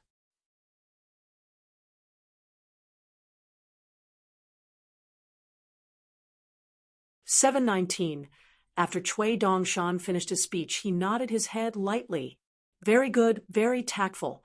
Since no one objected, I'll take it that the three of you have agreed to this. Zhou Meili hugged the golden carrying pole and mountain walking stick. She took out the signature clap of the right guardian of Luopa Mountain. Chui Dongshan followed the 6 green stone bricks on the ground and performed a set of tortoise fist technique. He was vigorous and powerful. It was not a fist technique, but his sleeves crackled as he fought with each other. Chui Dongshan landed on the ground and faced the bamboo building with his back facing Zhou Meili. Suddenly, he turned around and threw a punch. Seeing that Zhou Meili was confused, he could only remind her, Take my punch. It's invincible. Zhou Meili quickly spun around on the spot and praised sincerely, Good punch. Chui Dongshan shook his sleeves and said regretfully, I didn't expect that after learning the ultimate fist technique, I still couldn't defeat the right guardian. Forget it. We'll fight again next time. Zhou Meili scratched her face. She hadn't even thrown a punch yet. Chui Dongshan swaggered to the side of the stone table.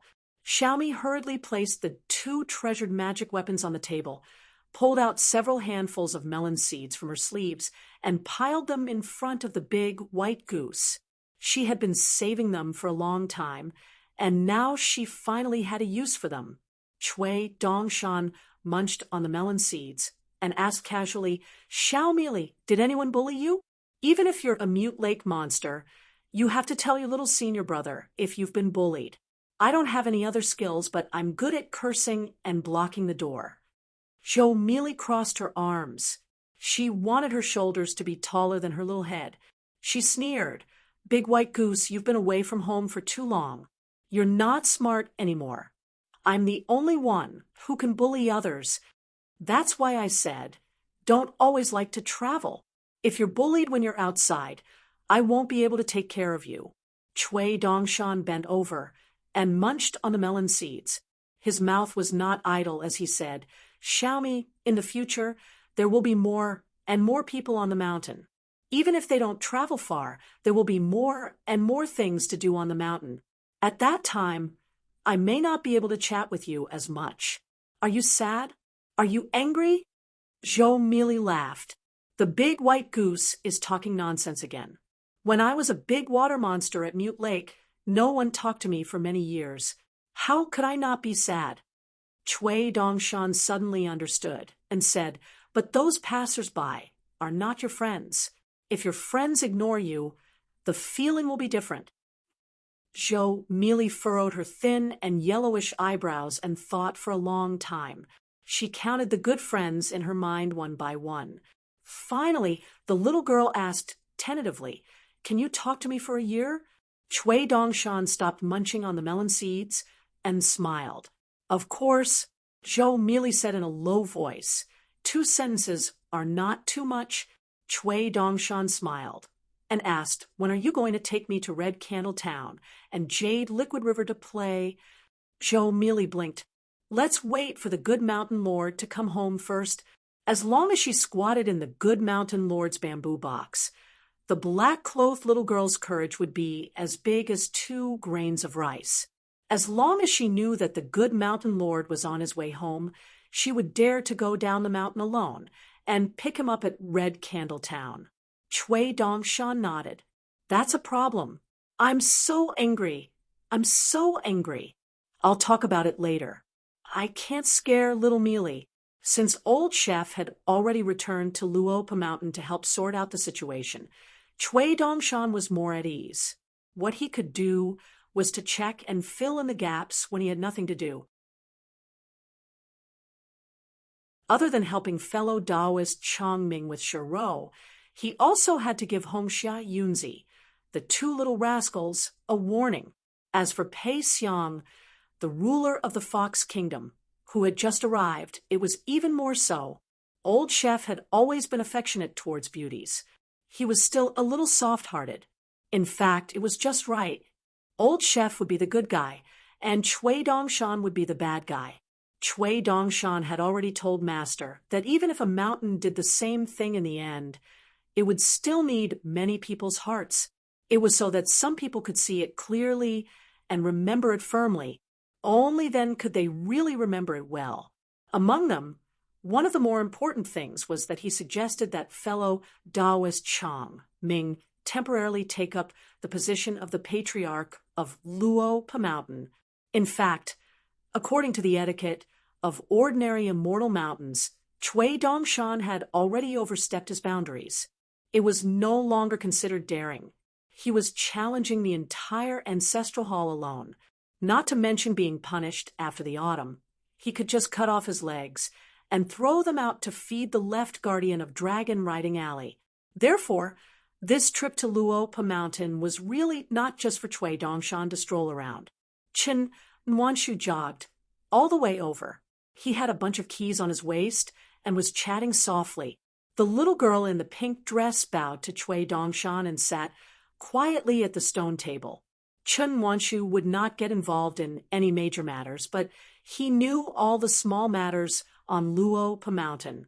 Chui Dongshan told Chen Nuanshu about Chen Lingjuan's situation on the river in the North Continent. It was not that he was lazy, but he had encountered a big accident. Chen Lingjun had become familiar with a new friend. He was loyal and was willing to sacrifice himself. In the end, for the sake of his good brother who had seriously chopped off a chicken's head and burned yellow paper, the 2 brothers really enjoyed blessings and suffered misfortune together. They were both detained by the Thunder God residents of the Baby Mountain, the westernmost mountain of Jifeng. The Dragon Palace Grotto Heaven in the central part of Jifeng had sent 2 letters to plead for mercy for Chen Lingjun, but they had failed to get the Thunder God residents to release him. They were really angry. The losses to the sect were not great, but they had lost too much face. Who would dig out more than half of the words on the golden plaque at the entrance of the Thunder God residence? Even if you're King crazy, you should know what you're doing, right? Even if you wanted to steal it, you could have just stolen the plaque as well. You could have recovered it in one piece and rehung it on the plaque. But those 2 fellows only took away the 2 golden words, divine residence. In the end, after the culprit was caught, the other party's reason was, "I took away all 3 words because I was afraid that you would beat me to death. I just left a few words." Even if I'm in the Jianghu, I should leave a way out, so that we can meet again in the future. As a result, the 2 secret letters from the Dragon Palace Grotto Heaven had given the Thunder God residents a lot of face. The baby mountain did not release him. However, the great deities on the mountain were usually not too stiff. They respectfully replied to the 2 letters with tactful wording. They only said that the distinguished guest of the Southern Sunwater Hall, a good friend of Marquis Long Ting, only needed to apologize a little, and the Thunder God residents would release him. Not only would they release him, but they would also let him leave the territory respectfully. The crux of the problem was that the guy with a strong backer had been acting like a rascal. You can beat me, even if I'm half dead. Don't even think about apologizing or admitting your mistake. Chen Wanshu was worried and asked, did Chen Lingjun throw a tantrum and do something wrong? For the first time, he didn't do anything wrong.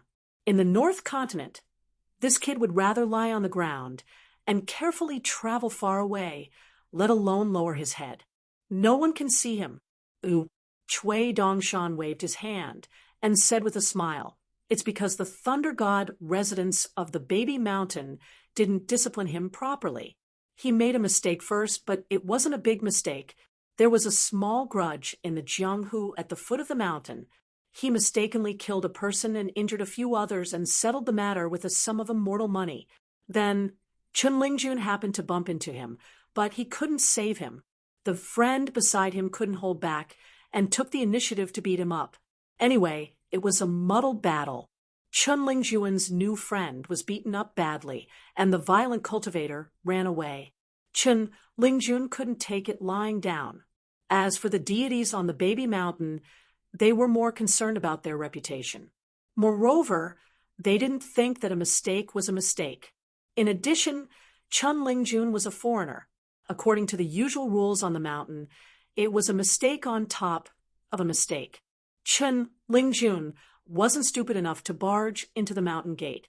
The first time he couldn't reason with them. The second time, he was rejected. In the end, he discussed with his friends and came up with such a plan. At this point, Chui Dongshan laughed.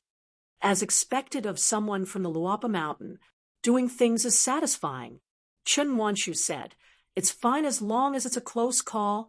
Chui Dongshan nodded and said, the 2 friends who sent the letter are not simple people. We can rest assured. Chen Lingjun is eating and drinking well at the Thunder God residence. He also has friends in prison accompanying him and chatting happily. When he goes down the river, it's just a few righteous gods of the river opening the way and protecting him. Well, our Lord Chen Lingjun even has the great malfeasance Marquis protecting him. After all, the 2 people who sent the letter were now in the North Continent. They had to give face. Shen Lin was from the Southern Sunwater Hall. Now, there was a deity position that would see the light of day again after a few thousand years. The other person's rank was slightly lower. He used to be the great malfeasance Waterlord Li Yuan, and was now the Marquis of Malfeasance Longting. His official rank was higher, but the waters under his jurisdiction were roughly divided into the east and the west, each in charge of their own affairs. Zhou Mili listened attentively and praised. Chen Lingjun is very generous. He's very popular outside. I can't make friends with such a great malfeasance Marquis. However, she didn't know if Chen Lingjun had mentioned in front of them that he had a good friend in his hometown, who was a big water monster from the Mute Lake. He was very fierce when he roamed the Jianghu. However, Xiaomi scratched her head. She felt that Chen Lingjun shouldn't be too willing to talk about this. It didn't matter if he didn't mention it. What if Chen Lingjun's new friend didn't want to hear about it? Wouldn't Chen Lingjun lose face? Chui Dongshan smiled and said, yes, yes, yes. Xiaomi only knows silly big Junqian and tabletop sword deity. Zhou Mili laughed and said, there's also Xiaomi and Sister Hongxia. Chen Wanshu held back his laughter and said, Xiaomi helped Misters remove a chair to the entrance of Jisei Peak's ancestral hall. Misters was stood up and wanted to move it back himself. Xiaomi was very fierce. She said, "I don't agree," loudly, making things difficult for Mr. Zhua. Xiaomi covered her mouth and laughed. She sat on the chair and shook her head and feet. How was she fierce? She was very loud. Moi, moi. Sister Wanshu, don't talk nonsense. Chun Wanshu felt that it was too interesting and couldn't help but praise Xiaomi again. Mr. Cui, you don't know this, but at that time, Xiaomi raised her head. Her silence was louder than words. It was as if she was telling Mr. Zhua that she would move the chair. That was it. No one could say anything. Xiaomi waved her hand vigorously. That's what I meant. Sister Wanshu is just talking nonsense. Cui Dongshan suddenly leaned back and said with a face full of shock, "Xiaomi, do you know that tabletop sword deity is very fierce when he meets anyone other than Mr. Zhua? Even your good mountain lord doesn't give him a good look. In the Great Wall of Sword Chi, where the water monster at Mute Lake is famous, tabletop sword deity would swing his sword at the city wall for no reason. It was like he was chopping vegetables, and countless great demons died. Even the native sword deities of the Great Wall of Sword Chi are afraid to reason with him. They all avoid him. Xiaomi, what's wrong with you? Why are you so bold?" Xiaomi sat up straight and frowned. After thinking for a long time, she nodded and said, "I can agree to it next time." Wanshu was slow in munching on her melon seeds. She gently pushed the melon seeds beside her to the big white goose and Xiaomi. Cui Dongshan chatted with the two young ladies. At the same time, he was distracted by trivial matters. The matters of the world were important. However, as long as the meridians were in his hands, they were trivial matters. As for the great blasphemy of Duke Ling Yuan and Marquis Longting, the Confucian temple in Heartland had yet to say anything. It seemed like they were just silently agreeing. The great blasphemy of Duke Ling Yuan was something that hadn't happened in the past 3,000 years. Ordinary emperors and monarchs of ordinary continents had no right to interfere in this matter. Of course, only the Confucian temple in Heartland had the right to do so. However, the three factions that divided the Dragon Palace Grotto Heaven, the Deyuan dynasty's Chongxian Bureau, the floating Duckweed Sword Lake, and the Water Dragon Sect, all did their best to facilitate this. They all contributed money, manpower, and even built the two majestic temples. Obviously, Duke Ling Yuan and Marquis Longting could be considered half of their family. Even if they were not close in the past, the water fate couldn't be faked. Not only could they gather the water fate of an entire continent, but they could also absorb the water fate from the sea, especially the latter, which was a fortune that even the cultivators on the mountain couldn't obtain. Who wouldn't want to take the opportunity to benefit from the two ancestral temples of the Duke and Marquis? The headmaster of the academy in the North Continent was thoughtful. Not only did he not reject this, he even wrote 2 letters to the Great Wall of Heartland. One letter was sent to the Confucian temple, and the other was sent to his teacher. He probably wanted to convince the Confucian temple to accept this matter. He wanted the vice-hierarch of the Confucian temple, or the Grand Chancellor of the Academy, to confer the title. Even a saint of the Confucian temple wasn't enough. However, Cui Dongshan wasn't the vice-hierarch of the Confucian temple or the Grand Chancellor. He couldn't see what was written in the letters. He could only make a rough guess based on Zhoumi's temperament and the situation of the continent.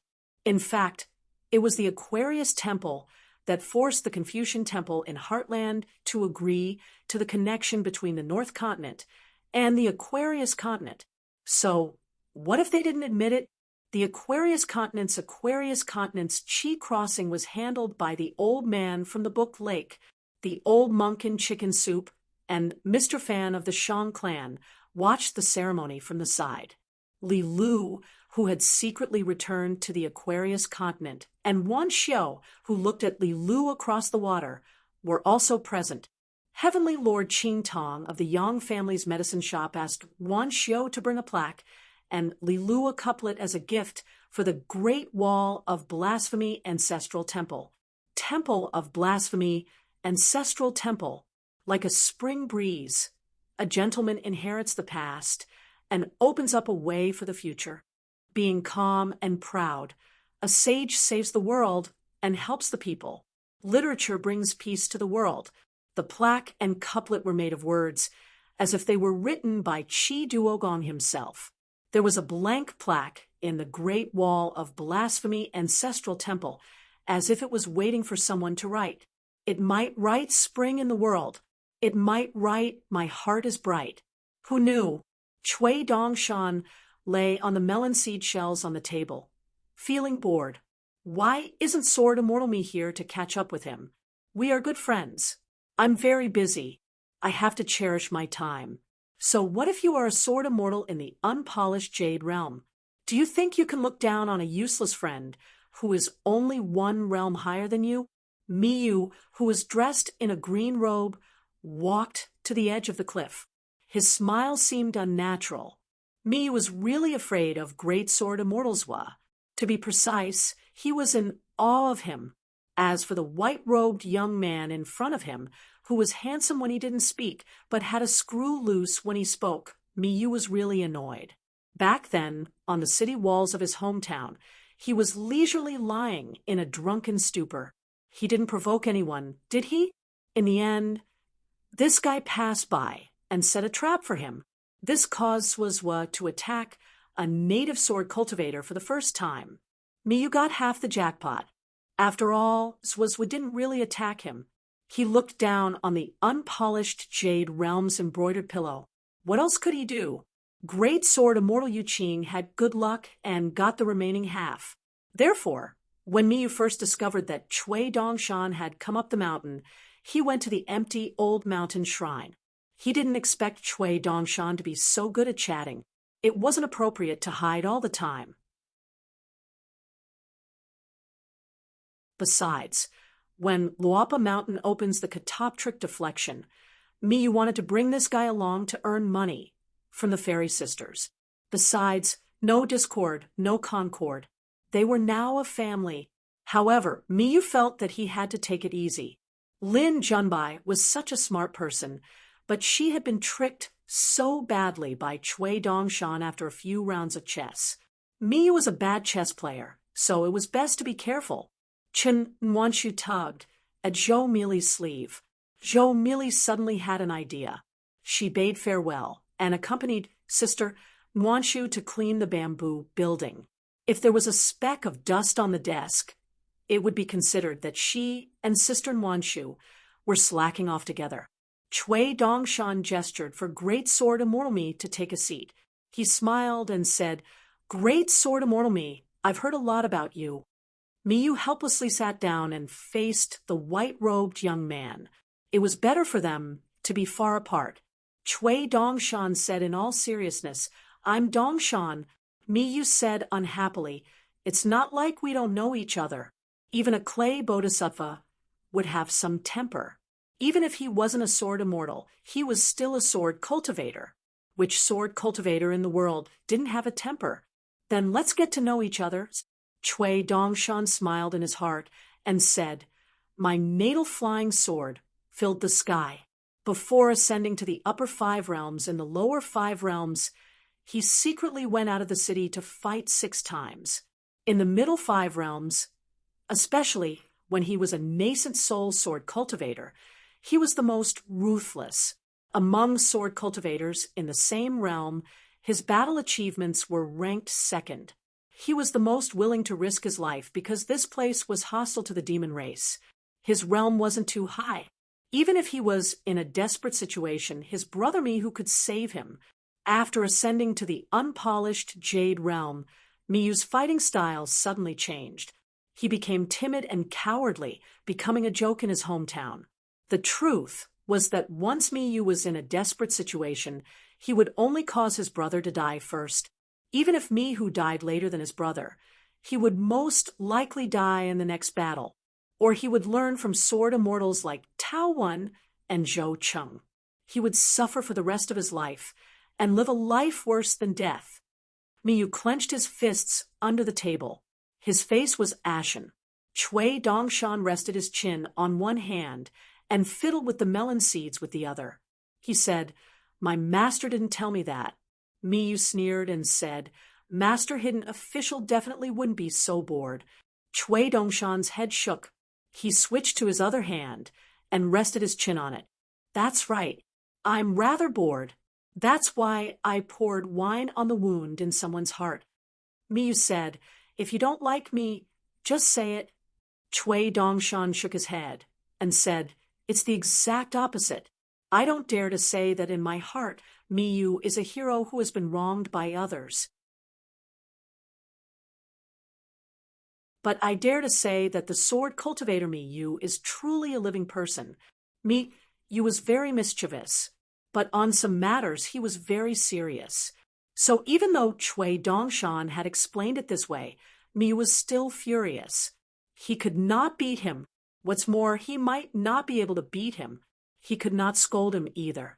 In addition, their statuses were very different from before. This made Miyu even more sullen. Chui Dongshan smiled. The rather awkward thing is that Miyu's aptitude is too good. Compared to his brother started practicing the sword earlier and his realm is higher. So, when will Miyu be able to truly display his skills and use his sword to kill a great demon? Chui Dongshan shook his head. There's no chance. His realm is still low. After all, the bottleneck of the unpolished Jade realm is not that easy to break. As the only remaining incense, he can't die. Otherwise, how can he earn enough with his senior brother's share before dying? It's really sullen. If I were me sword immortal, I might be even more sullen. Back at the Great Wall of Sword Chi, Chui Wei had once said to Chui Dongshan, "Why should I die here?" Chui Dongshan agreed. As for Miyu, Chui Dongshan actually agreed more. As for the conflict at the city wall, it was Miyu's own fault. Chui Dongshan had only fanned the flames on small matters and pushed the boat with the current on big matters. Moreover, what was wrong with a person saying a few words out of anger? A real man clearly distinguished between gratitude and grudges. Yu Qing, who had died on the battlefield, was like that. Miyu, who had survived, was also like that. Miyu flew into a rage for the first time. He stared at the youth who spoke without thinking. His eyes were red as he said in a low voice, "Chui Dongshan, you better stop before you go too far." Chui Dongshan raised both of his hands. All right, your own family said some nasty words and you can't take it? In the future, when the Aquarius continent becomes peaceful, if outsiders were to laugh at you, Miyu, and laugh at the entire Luo mountain for collecting trash, great sword immortal me, wouldn't you have to do the same thing every day? Sneak out and go down the mountain to stomp on people, stomp until their heads are piled up like a mountain, and your sword blade becomes a scroll? Miyu's sharp sword Chi instantly shattered a large portion of the clouds outside the cliff. Miyu also forgot what he was thinking. Chui Dongshan squinted his eyes. He raised a finger to his mouth. "Don't scare in one shoe. And little Me Li, if not, I will beat you half to death." Chui Dongshan only blocked half of Miyu's sword Chi. The clouds outside the cliff were shattered, and the sword Chi at the bamboo building was gone. Miyu took a deep breath and immediately retracted his sword Chi. He was actually suppressing his anger, but his face was still gloomy. But he quickly turned his head and saw the two young ladies leaning on the railing on the second floor. Miyu squeezed out a smile and waved his hand. He laughed hoarsely. Play, play, play. Go and do what you need to do." Chui Dongshan said, "When there is a big injustice in the human heart, there will be a big knot in the heart that is difficult to untie. I can completely understand that you, Miyu, only have such a knot in your heart. If you are just ordinary friends, I will not mention half a word. Every time we meet, we will laugh and laugh. You eat melon seeds and I drink, but..." Chui Dongshan laughed. "But I am never afraid of what if. I can kill what if every time. For example, if you Miyu have a knot in your heart that is bigger than Luopa Mountain, I will kill this matter in advance. A beautiful sentence. As long as it is nagged by someone thousands of times in the year, it will become vulgar and disgusting. Then it is the same principle. A big knot in the heart that is difficult to settle. As long as someone says it a few times by the side, it will inevitably be a little more relaxed. Chui Dongshan said 3 sentences in a row. In fact, Miyu already knew Chui Dongshan's original intention after listening to the first sentence, so he didn't feel so upset anymore. He even felt that the second sentence was quite reasonable. As a result, the third sentence made Miyu furious again. He couldn't help but scold in a low voice. *CK off, you bastard. I'm not as narrow-minded as you think. Chui Dongshan smiled and said, Really? Miyu sighed. I will pay attention to this in case. Chui Dongshan nodded and said, The child can be taught. Miyu glanced at the white-clothed youth. Have you always been so good at disgusting people? After asking this question, Miyu immediately answered his own question. He said, as expected of the hidden official student, You don't learn good things, only bad things. Chui Dongshan corrected, Not an ordinary student, but my master's proud disciple. Taking advantage of the fact that the big senior sister who loved to keep records was temporarily not at home, the little senior brother had to do his best to make up for it today. Miyu wanted to say something but hesitated. Chui Dongshan used his sleeve to wipe the table, sweeping the melon seed shells out of the cliff. As if he could predict the future, he said, You don't have to deliberately be friends with me. There's no need for polite greetings. In a family, even blood brothers can't see eye to eye with each other, let alone you and me. If you are willing to believe in your hidden official, I will help my master solve his problems. The general direction is the same, so there is no need to expect more. A forcefully twisted melon dipped in honey sugar water. In the end, it will still be bitter. Sweetness first, and then bitterness is the most troublesome. Ooh. Miyu nodded. That's a good principle. Maybe he could copy it and use it again so that he could tell the fairy heroine about it. Chui Dongshan leaned on the stone table and looked out at the cliff, smiling. In the future, when Luopa Mountain opens the mirror flower water moon, Mi Jianxian can tell the woman this principle. I will only cheer loudly and clap my hands. This is the first time I have heard such a wise saying. Miyu sighed. Annoying, Chui Dongshan said indifferently. How can the fire not stop burning? The pages of the book be described as annoying?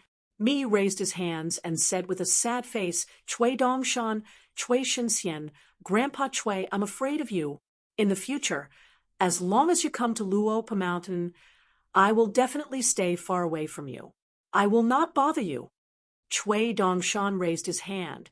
His wrist did not move, but his palm gently shook. He smiled and said, Mi Jianxian, don't be like this. I only have one good grandson, Kai Jingshan. I will be annoyed if I have more. On the second floor of the bamboo building, Chen Nuanshu breathed a sigh of relief. It seemed that the two had reconciled. Xiaomi also finally relaxed her tightly knitted brows. Good, good. Yumi did not fight with the big white goose. If that happened, it would be difficult to stop them. Xiaomi landed on the ground and asked softly, Big Sister Nuanshu, why did they fight? Chen Nuanshu rubbed Xiaomi's head and said gently, Mr. Chui and Mr. Yu are both adults. They both have their own worries. It's better to talk about it than not. You can't always keep it in your heart. Xiaomi nodded vigorously. Then her eyes lit up. She coughed and asked, Big Sister Nuanshu, let me ask you an extremely difficult riddle. It was not taught to me by the good mountain chieftain. I thought of it myself. Chen Nuanshu was curious and nodded. Ask away. Xiaomi held her stomach and laughed. Oh my, it was too funny. The black-clothed girl had to squat on the ground to stop her stomach from hurting. It seemed that the riddle made her very happy. Nuanshu squatted down and waited for Xiaomi to stop laughing before asking what the riddle was. Zhou merely sat on the ground. Just as she was about to speak, she could not help but hold her stomach again. Wanshu said helplessly, "Then I'll get busy first." Zhou merely made a gesture of qi sinking into her dantian. Then she quickly said, "What's good to keep it in, and bad to not keep it in?" Then the girl started rolling on the ground. Wanshu rubbed her head. She knew the answer, but she said she had to think about it first. A few years ago, when Pei Qian was practicing his martial arts, it was rare that he could rest for 2 days and did not need to go to the second floor. This was the only time Zhou Mili did not go early in the morning to be Pei Qian's door guard. Pei Qian felt it was too strange, so he went to check on the slacking right guardian of Luopa Mountain. In the end, when Wanshu opened the door, the two of them saw that on Xiaomi's bed, the blanket was propped up by Zhou Mili's head and hands. It was like a small mountain that was rolled up and tightly covered. When Pei Qian asked the right guardian what she was doing, Zhou Mili said in a muffled voice, "Open the door first." Pei Qian lifted the blanket, but in the end, he and Wanshu were fuming and quickly ran out of the room. Xiaomi, who had covered her nose early on, was left rolling on the bed laughing. At the stone table by the cliff, the two of them were silent. Cui Dongshan suddenly said, "If you choose to act on impulse and destroy the Jade Liquid River Temple, there won't be any Xiaomi left on Luopa Mountain today." Miyu shook his head. "I'm not an idiot. Master Hidden Official has always said that when in Rome, do as the Romans do. I know what's important and what's important." Cui Dongshan turned his head. Miyu said, "Fine, I'm an idiot." Cui Dongshan stood up and walked around half of the stone table. He lightly patted Miyu's shoulder. "Miyu, thanks." Miyu asked, "What are you thanking me for?" Cui Dongshan did not give an answer. The white-clothed youth held his hands in his sleeves. His entire person was like a white cloud, looking out at the drifting white clouds. The white-clothed youth of the past, the young Cui Dong of the past, had once followed the old scholar to paper by blessed land. After the blessed land was occupied by the family, it continued to expand. Paper by blessed land could be said to be the strangest first-class blessed land in the world. There was no limit to how big the world was. Every family cultivator could pick up a brush and write about things. As long as it was not deleted in the end, it could help the blessed land continue to expand. Cui Dongshan had seen a few big books in the blessed land. There were stories about the immortals on the mountain, and also about the Jianghu sections. He did not approve of them. He said that the immortals on the mountain and the Jianghu sects were somewhat lacking. The people's hearts did not change much. It was as if they had gone up the mountain or joined the Jianghu sections. As time passed, they did not really come back to life. Some people's hearts changed. Even if there was a slight change, it was still too stiff. The growth of those little heavenly characters could be considered rich, but the people around them were good. When they got along with others, they were always a group of people. If they were smart, they would always be smart. If they were pedantic, they would be pedantic. This kind of mountain sect, this kind of Jianghu sect, the people's hearts could not stand up to scrutiny. No matter how big it was just an empty shell. Out of paper by blessed land, the wind would blow it away. I won't talk about the whole of paper by blessed land, only the general situation. To explain the principles of the world clearly, we have to talk about the size of the ratio. That person's friends, those chivalrous people, will they not make mistakes? The immortals on the mountain, will they not accidentally kill the wrong person? Each one of them is more perfect than the moral saints of the world. That person's friends, just because they are friends of friends, they become lifelong friends? Why are those who are enemies of that person all evil people? Why are there so few people who live wonderful lives? Why can't they win the respect of others elsewhere? The immortals on the mountain, why are they only companions with the forest springs, white clouds, and green pine trees? When they go down the mountain, The common people do not recognize the immortal money in their pockets and ask the shopkeeper for a pot of inferior wine. Are they not immortals? Could it be that the paper Blanche blessed land, which is famous throughout the world, exists just for those hundreds of little heavens? What a great Tao! At that time, the founding ancestor of that family only stroked his beard and laughed. On the other hand, the young patriarch and a few geniuses who were publicly recognized as brilliant writing and full of talent were exposed by an outsider. Their faces did not look too good. They were just short of saying, if you have the ability, write it yourself. Otherwise, according to Chui Dong's temperament, he would have really done it himself. He wanted to teach them what was meant by the wisdom of the ordinary people is something that Chui Dong, casually said, naturally knew forever. Fortunately, the old scholar hurriedly smoothed things over and scolded his own disciple. What do you know about the superficial knowledge on paper? This kind of huge work is so voluminous, easily tens of thousands of words. It is not as simple as a few lines of poetry that you usually spout. Then he helped those young geniuses to brag about it and gave them a few pointers. They were all small flaws. The flaws could not cover up the beauty of the jade. The personal praise of the literary sage and the repair of the flaws, of course, could not compare to the casual nonsense of a young disciple.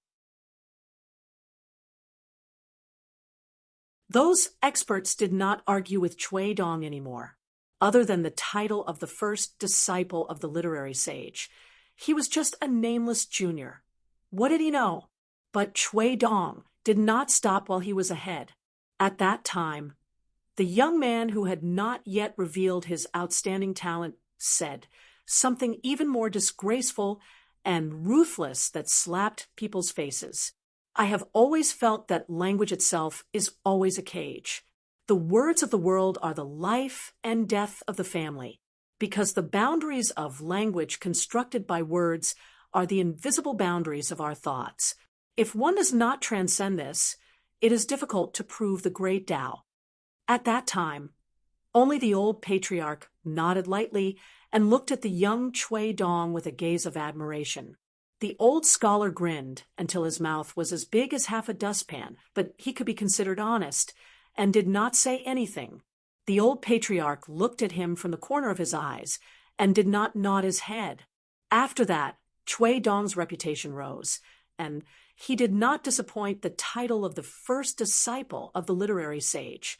After that, Chui Dong's name shook the world, and his brilliant performance was only one of the 3 splendid matters. Finally, his reputation fell into disarray.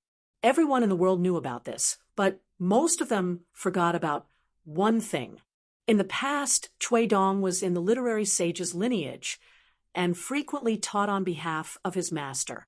Chui Dongshan had always been looking towards the south at the center of the Aquarius continent. That talent was always Chui Dong, regardless of whether or not he was considered the first disciple of the literary sage. He would always be the embroidered tiger Chui Dong of the 3 splendid matters, the Dali imperial tutor who was not willing to add flowers to the splendor of the world. I am not. Chui Dongshan laughed and muttered, I am just Chui Dongshan, the innocent and pure young man Dongshan. Tomorrow will always belong to the young man. Note, too, there will be young men every year, and I will always be one of them. In truth, Chui Dongshan had thought of not being one of them, but Chui Dong did not agree in the past, and even gave Chui Dongshan a reason that he could not reject. Chui Dong was like that. When he seriously calculated, he would always include himself. Miyu did not seek trouble for himself, and only sat at the side, and did not take the initiative to speak to the white-clothed young man. Chui Dongshan gently exhaled, and gently pushed the white clouds away. When immortals boast, clouds gather and disperse. Then he turned and shouted to the black-clothed young lady on the second floor, Xiao Meili, I will go down the mountain first, get the old chef to cook a table full of delicious food. Zhou Meili immediately asked, How delicious? Chui Dongshan imitated Xiao Meili and wrapped his arms around his chest and frowned. Zhou merely waved her hand. Master, you are too childish. Go, go, go. Remember to come back early. If you are late, remember to walk to the mountain gate. I will wait for you there. Cui Dongshan nodded his head and walked backwards. He leaned back and fell into the cliff. After his figure disappeared, he suddenly rose up, his entire body spinning in circles, like an immortal flying in the wind. Zhou merely sighed. The big white goose was truly childish. Miyu squinted his eyes and looked over. Good fellow, seems like he is heading straight for the Jade Liquid River Deity Temple. Then Miyu sighed heavily and was extremely angry. You should have brought me along.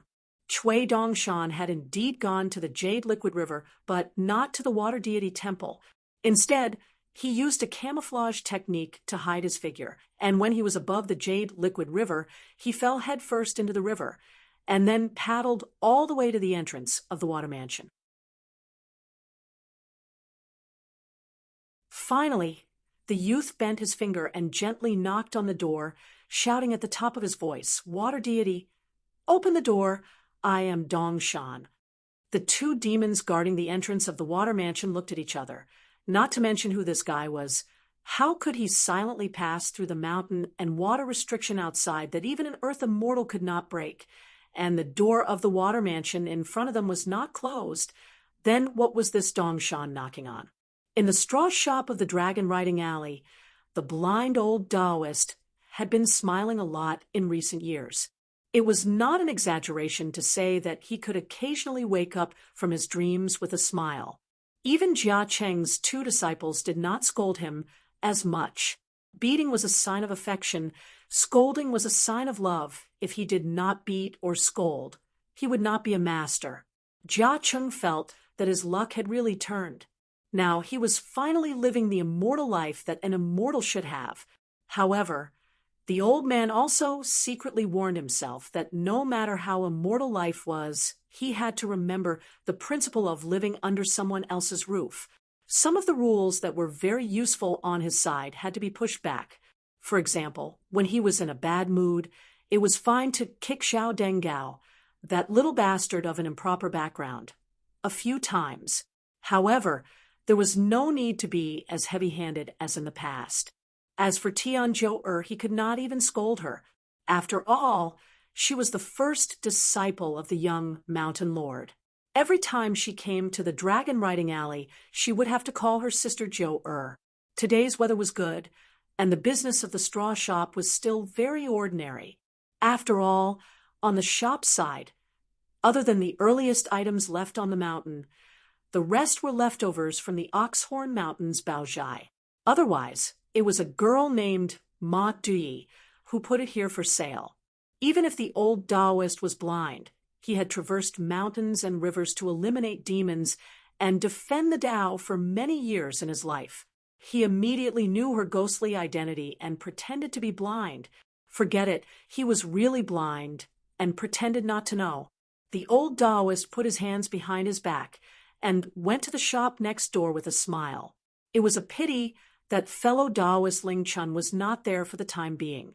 As an old immortal of the Dragon Gate realm, the old Taoist could still roughly see the appearance of fellow Taoist Ling Chun as soon as he activated his supreme magical power, the third eye. Shi Rou stood behind the counter and did not even bother to glance at Jia Cheng. What else could this old Taoist do? Before he went to Yellow Lake Mountain to cultivate and did not break through the realm, by sheer luck, he came here and had nothing to do. He would talk nonsense all day long and flaunt his ancestry. When the Dragon Gate realm fell from the sky, well, he immediately began to change his tricks. Even Shopkeeper Shi was not willing to call him Shopkeeper Shi anymore. He no longer said that the two of them should take care of each other. He kept calling Shi Rou Brother Shi and showing off all kinds of unspeakable mysteries of his Dragon Gate realm. Why don't you just shut up? If it were not for Shi Rou feeling that Zhou and Dengao were really pitiful, and she did not want to make things difficult for them, she would have slapped the abacus and scolded the old Taoist when he dared to come. Then she would have used a broom to chase him away. The old Taoist leaned against the door of the shop and held a jade bamboo folding fan in his hand. He said with a smile, "Brother Shi, why is Miss Ling Chun not in the shop today?" Shiro turned a deaf ear. The old Taoist opened the folding fan and fanned it. After a moment of silence, the fan made a rustling sound, and he suddenly said, "Brother Shi, look, I accidentally made a joke. I have been in the Jianghu under the mountain for a long time and only cared about subduing demons and devils. I almost forgot that I actually don't know the weather of the world now." Shiro just laughed. The old Taoist looked relieved and closed the folding fan again. It was no wonder that Brother Shi would be so uncomfortable. After all, both sides were the nominal consecrators of Luopa Mountain, but there was a great disparity between their realms. Jia Cheng walked slowly and commented on the fragrance of the various pastries. He picked up one of them and knew that Brother Shi was going to speak. Oh, Brother Shi could only guard the identity of the shopkeeper now. Sure enough, Shiro said, "I will keep the account first and settle the bill together at the end of the month." Jia Cheng said with a smile, "Brother Shi, it's okay to calculate according to double the price. After all, things like pastries, even if you sell dozens of caddies or hundreds of caddies, it may not be equal to selling one in my shop." Shiro lowered her head and opened the account book. "No need." Jia Cheng smiled in his heart. "Brother Shi is too thin-skinned. You are still treating me as an outsider. Even if I become an old immortal in the Dragon Gate realm, am I not Brother Jia next door to your shop?" Jia Cheng stayed in the shop for an hour. When he didn't see Miss Ling Chun, he inserted the folding fan at the back of his collar, put his hands behind his back, and slowly walked back to his shop. As a result, he saw a young man in white sitting on the counter. Jia Cheng didn't hesitate at all. The old Taoist reached out and put the folding fan on his waist. At the same time, he quickly stepped forward, bowed, and shouted in surprise, "Immortal Master Cui!" Cui Dongshan didn't pay attention to him. He just let Tian Jiu, who was looking after the shop, go to the shop next door to eat some pastries. The bill was on shopkeeper Shi's head, so there was no need to be polite. Otherwise, Cui Dongshan would be angry with shopkeeper Shi. As for Tian Jiu's senior brother, Zhao Dengao, he went to the Dragon Spring Sword Sect to find the eldest disciple of Wantong, Donggu. Both sides hit it off, and Zhao Dengao often asked the latter for advice on cultivation. Master Jia Cheng, who had always been difficult to talk to, seemed to be more enthusiastic than his disciple on this matter. It was as if he was the one who really cultivated. In private, he kept persuading Zhao Dengao, saying that he shouldn't be shy and should visit there often. Immortal Dong was an earth immortal.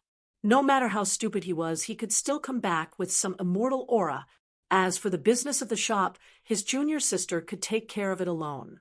As soon as Tian Jiu left the shop, Cui Dongshan sat on the counter and looked at the skinny old man, who was wearing a very loose Taoist robe. He said, "What an old immortal in the Dragon Gate realm. His body weighs 90 pounds, and half of his weight is probably due to the immortal robe on his body." Old Immortal Jia is not wearing a Taoist robe, but wearing a lot of immortal money. Yo, yo, yo. This Taoist robe is so big that the sleeves are about to touch the ground. Why did you go to the dragon riding alley to sweep the floor? Jia Cheng's forehead was full of sweat. He laughed dryly and said, "Immortal Master Cui, you must be joking." The old Taoist was not stupid.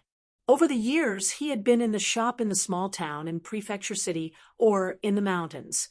As long as he heard a rumor, regardless of whether it was groundless or not, the old Taoist would turn it over and over again and think about it. He thought about the good things in a small way and the bad things in a big way. He was careful and thought about it again and again. This was the foundation of the old Taoist's ability to survive in the pugilistic world. As for Mr. Cui's sarcastic remarks, it was very good. The cool summer breeze felt even cooler. Jia Cheng did not feel embarrassed at all. If his face fell to the ground, he would not even care to pick it up from the ground. It was not difficult to bend his back, spending a little money, and casually eating a few pieces of pastries from the shop next door would be enough to make up for it. Unexpectedly, Miss Ling Chun did not appear earlier or later. At this moment, she was standing in front of the door of her chowtu shop. One of her shoulders was leaning against the door, and her hands were hidden behind her sleeves as she smiled. It was so bitter. When this Jia Cheng was really just the old Taoist Jia Cheng, Cui Dongshan was too lazy to talk nonsense. He tapped the counter with his finger and went straight to the point. Do you know how hard it is to get a registered consecrator of Luo Mountain? Of course the old Taoist knew. When the ancestral hall of Luo Mountain was built, even Lord Weishan came to observe the ceremony. Besides, so what if the old Taoist was blind about the matter between the young mountain lord and Lady Ruan? I was not blinded by lard. I knew it clearly. Cui Dongshan, who had just made a trip to the Jade Liquid River God residence, said slowly, "You have taken in a good disciple. It is not very generous of you to cherish your own things. You are not a consecrator of Luo Mountain." Cui Dongshan suddenly slapped the counter, scaring the old Taoist so much that he immediately shrank his neck and bowed his head even more. Cui Dongshan jumped off the counter and circled around the old Taoist, who was silent like a cicada in winter. He scolded, recklessly wasting natural resources and being too selfish. "You are not a kind person. Are you tired of living after becoming an old immortal of Dragon Gate? Do you want to eat arsenic? How many caddies do you want to eat? Give me a definite answer. F*CK. If I lose one tail of yours, I will be as ungenerous as you." Jia Cheng raised his head slightly, feeling uneasy in his heart. His old face was full of grievances, and he said in a trembling voice, "Immortal Master Cui, I understand what you mean. It's just that I can't speak of the bitterness in my heart. Today, I met Immortal Master Cui. Even if I don't want to lose face, I have to boldly tell you about the difficulties of us three, master and disciple." Speaking of his sadness, the old man rubbed the corner of his eyes, but he didn't delay his words. "My Geo Heir's physique is indeed in line with the natural order. It's not that I can't bear to part with this natural treasure. As a registered consecrator, I am not a person who goes against my conscience. I am grateful to Luo Mountain and Mountain Master. I only hate that I don't have a memorial tablet at home and offer incense every day. It's not because of our Mountain Master's good fortune. I have reached the Dragon Gate realm in Yellow Lake Mountain, so I should do something good for Luo Mountain. It's just that I wandered around in my early years killing demons and subduing demons. My heart is still hard. It's just that my cultivation is insignificant, and my ability is not good enough. I have become a joke to Immortal Master Cui. How can I not know the benefits of my disciple Geo Heir's blood? I'm just afraid that this move will hurt others. If the Mountain Master Cui finds out, I would have let Geo Heir do this long ago. Even if she is unwilling in her heart, her eyes are shallow, and she doesn't know how to be grateful to Luo Mountain as her teacher. Not only do I want her to give me a few caddies of talisman spring, but I also want to teach her the principles of how to conduct herself. No matter how much I love my two disciples, I am willing to give birth to a filial son under the rod." Of course, Jia Cheng was talking nonsense. It was pure nonsense. Not only did he flatter himself, but he also wanted to splash dirty water on his disciple Tian Geo Heir. The Dragon Gate realm's old immortal Jia Cheng was actually speaking the truth. He was afraid that Luo Mountain's Mountain Master Chen Pingon would feel that this move was hurtful. Wouldn't that be a huge loss? Jia Cheng's eyes were blind, but his heart was not. He knew that Luo Mountain's bottom line was to have a conscience and be a human. The rest of the tricks would not make him lose this immortal rice bowl of Luo Mountain's honorary consecrator. In fact, until now, The shrewd old Taoist still did not understand why the young mountain master would choose them and let them, who were used to living in the open, have the honor of eating rice bowls in Luo Pa Mountain. Chui Dongshan pulled the old Taoist sleeve and took away the jade bamboo folding fan that was given to the old Taoist. He gently opened it and walked in a circle while fanning the breeze. Immortal Master Chui did not speak. The old Taoist used all his strength to finish his words from the bottom of his heart. He really did not have the courage and brain to speak more. Chui Dongshan said, "From today onwards, let Jiu-Er accumulate the talisman spring regularly. It will be of great use in the future. Just remember not to hurt Jiu-Er's Tao." The old Taoist pecked at the rice and cupped his fists. "I will follow Immortal Master Chui's decree. Not only will I help Mr. Chui accumulate the talisman spring, but I will also miss Jiu-Er. How can I bear to part with her? After all, she is my own daughter." This Jia Cheng's cultivation was vague, but his words were not vague. In fact, it was because Jia Cheng was too shrewd that Luo Pa Mountain noticed some of the old Taoists' unwise choices. Those two disciples were really miserable to have a master like him.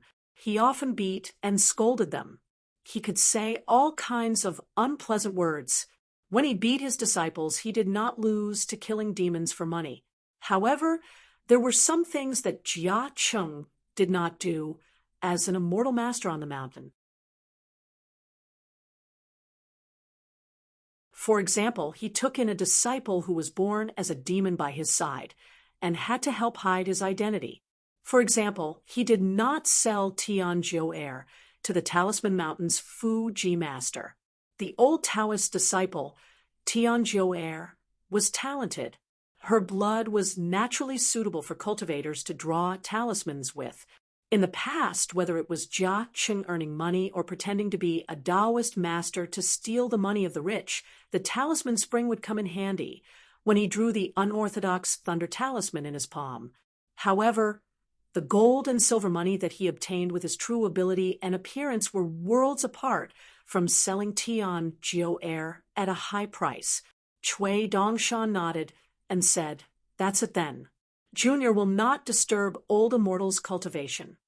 Chui Dongshan threw the folding fan back to the old Taoist. Jia Cheng hurriedly caught it with both hands, as if he had received a treasure.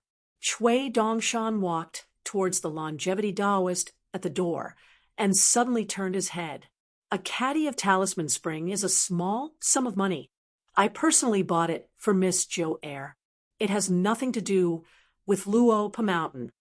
Jia Cheng immediately said, "You can't buy so much. 2 caddies of talisman spring for half a small sum of money from Immortal Master Chui is already making money against our conscience." Chui Dongshan smiled and said, "Oh, how is it against your conscience?" Jia Cheng immediately straightened his back. The heavens took pity on him. He actually had the demeanor of an old immortal. He said, "All the immortal money belongs to Jiu-Er. As her master, I have not taught Jiu-Er much. I already feel guilty. If Jiu-Er can rely on this immortal money to leave her master's support and let her take a few steps on her own, it would be the greatest kindness." Chui Dongshan reached out and pointed at the old Taoist. "Damn it, in the future, the new young people of Luo Pa Mountain will have to come here to learn to speak with you first." Chui Dongshan flicked his fingers several times. Each time, a grain rain coin would ring. In the end, a few grains of grain rain coins slowly floated to the old Taoist. "It's your reward. Don't worry and accept it. You became our Luo Pa Mountain's honorary consecrator. As a result, you wander around in rags all day." Jia Cheng immediately understood. He could change his robe and wander outside less in the future. Chui Dongshan and the longevity Taoist smiled and said, "Sister Ling Chun, let's go for a walk." Changming smiled and nodded. She really had a few small questions in her heart. It wasn't appropriate to ask before. Now that Chui Dongshan came to her door, she didn't have to be too polite. The two walked up the stairs along the dragon riding alley. They passed by a few big houses during the process. They were now the longevity Daoist family property. They had too much money and nowhere to spend it. Otherwise, Changming would want to change her appearance and identity. She would secretly buy a few mountains in the west as a courtyard.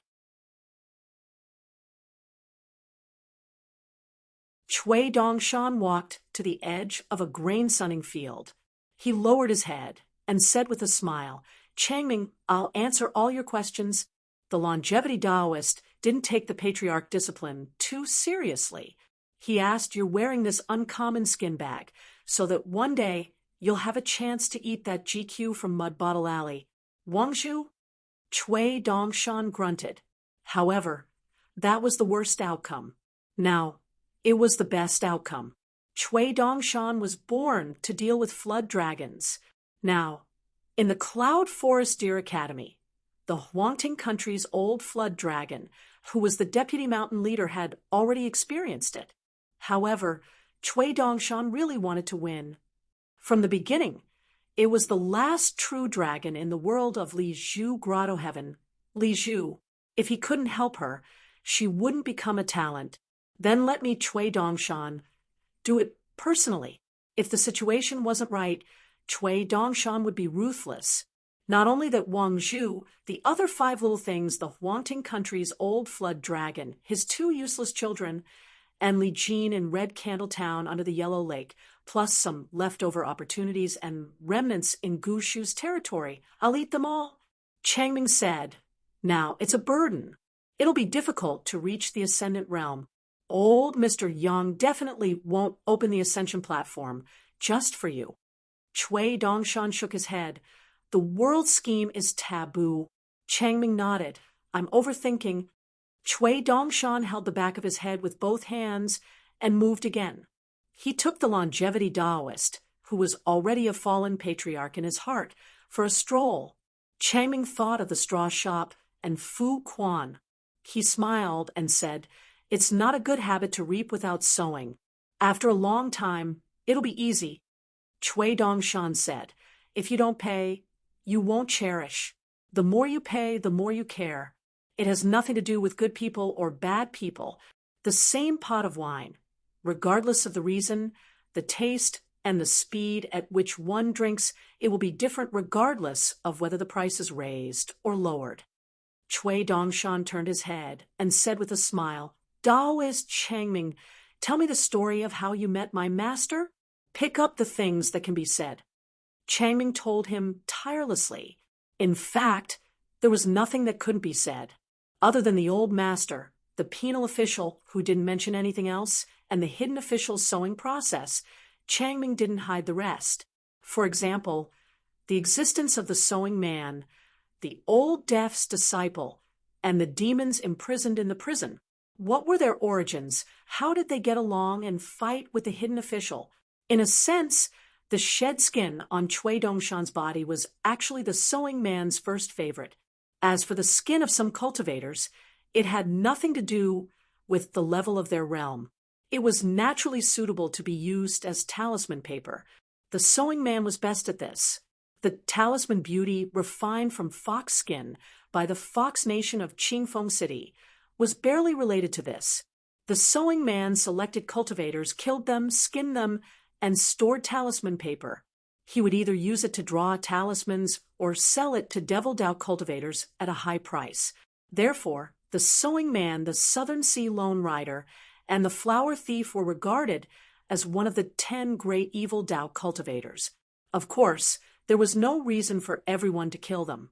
After Cui Dongshan finished listening, he said slowly, "The sewing man and the executioner have similar great Daos.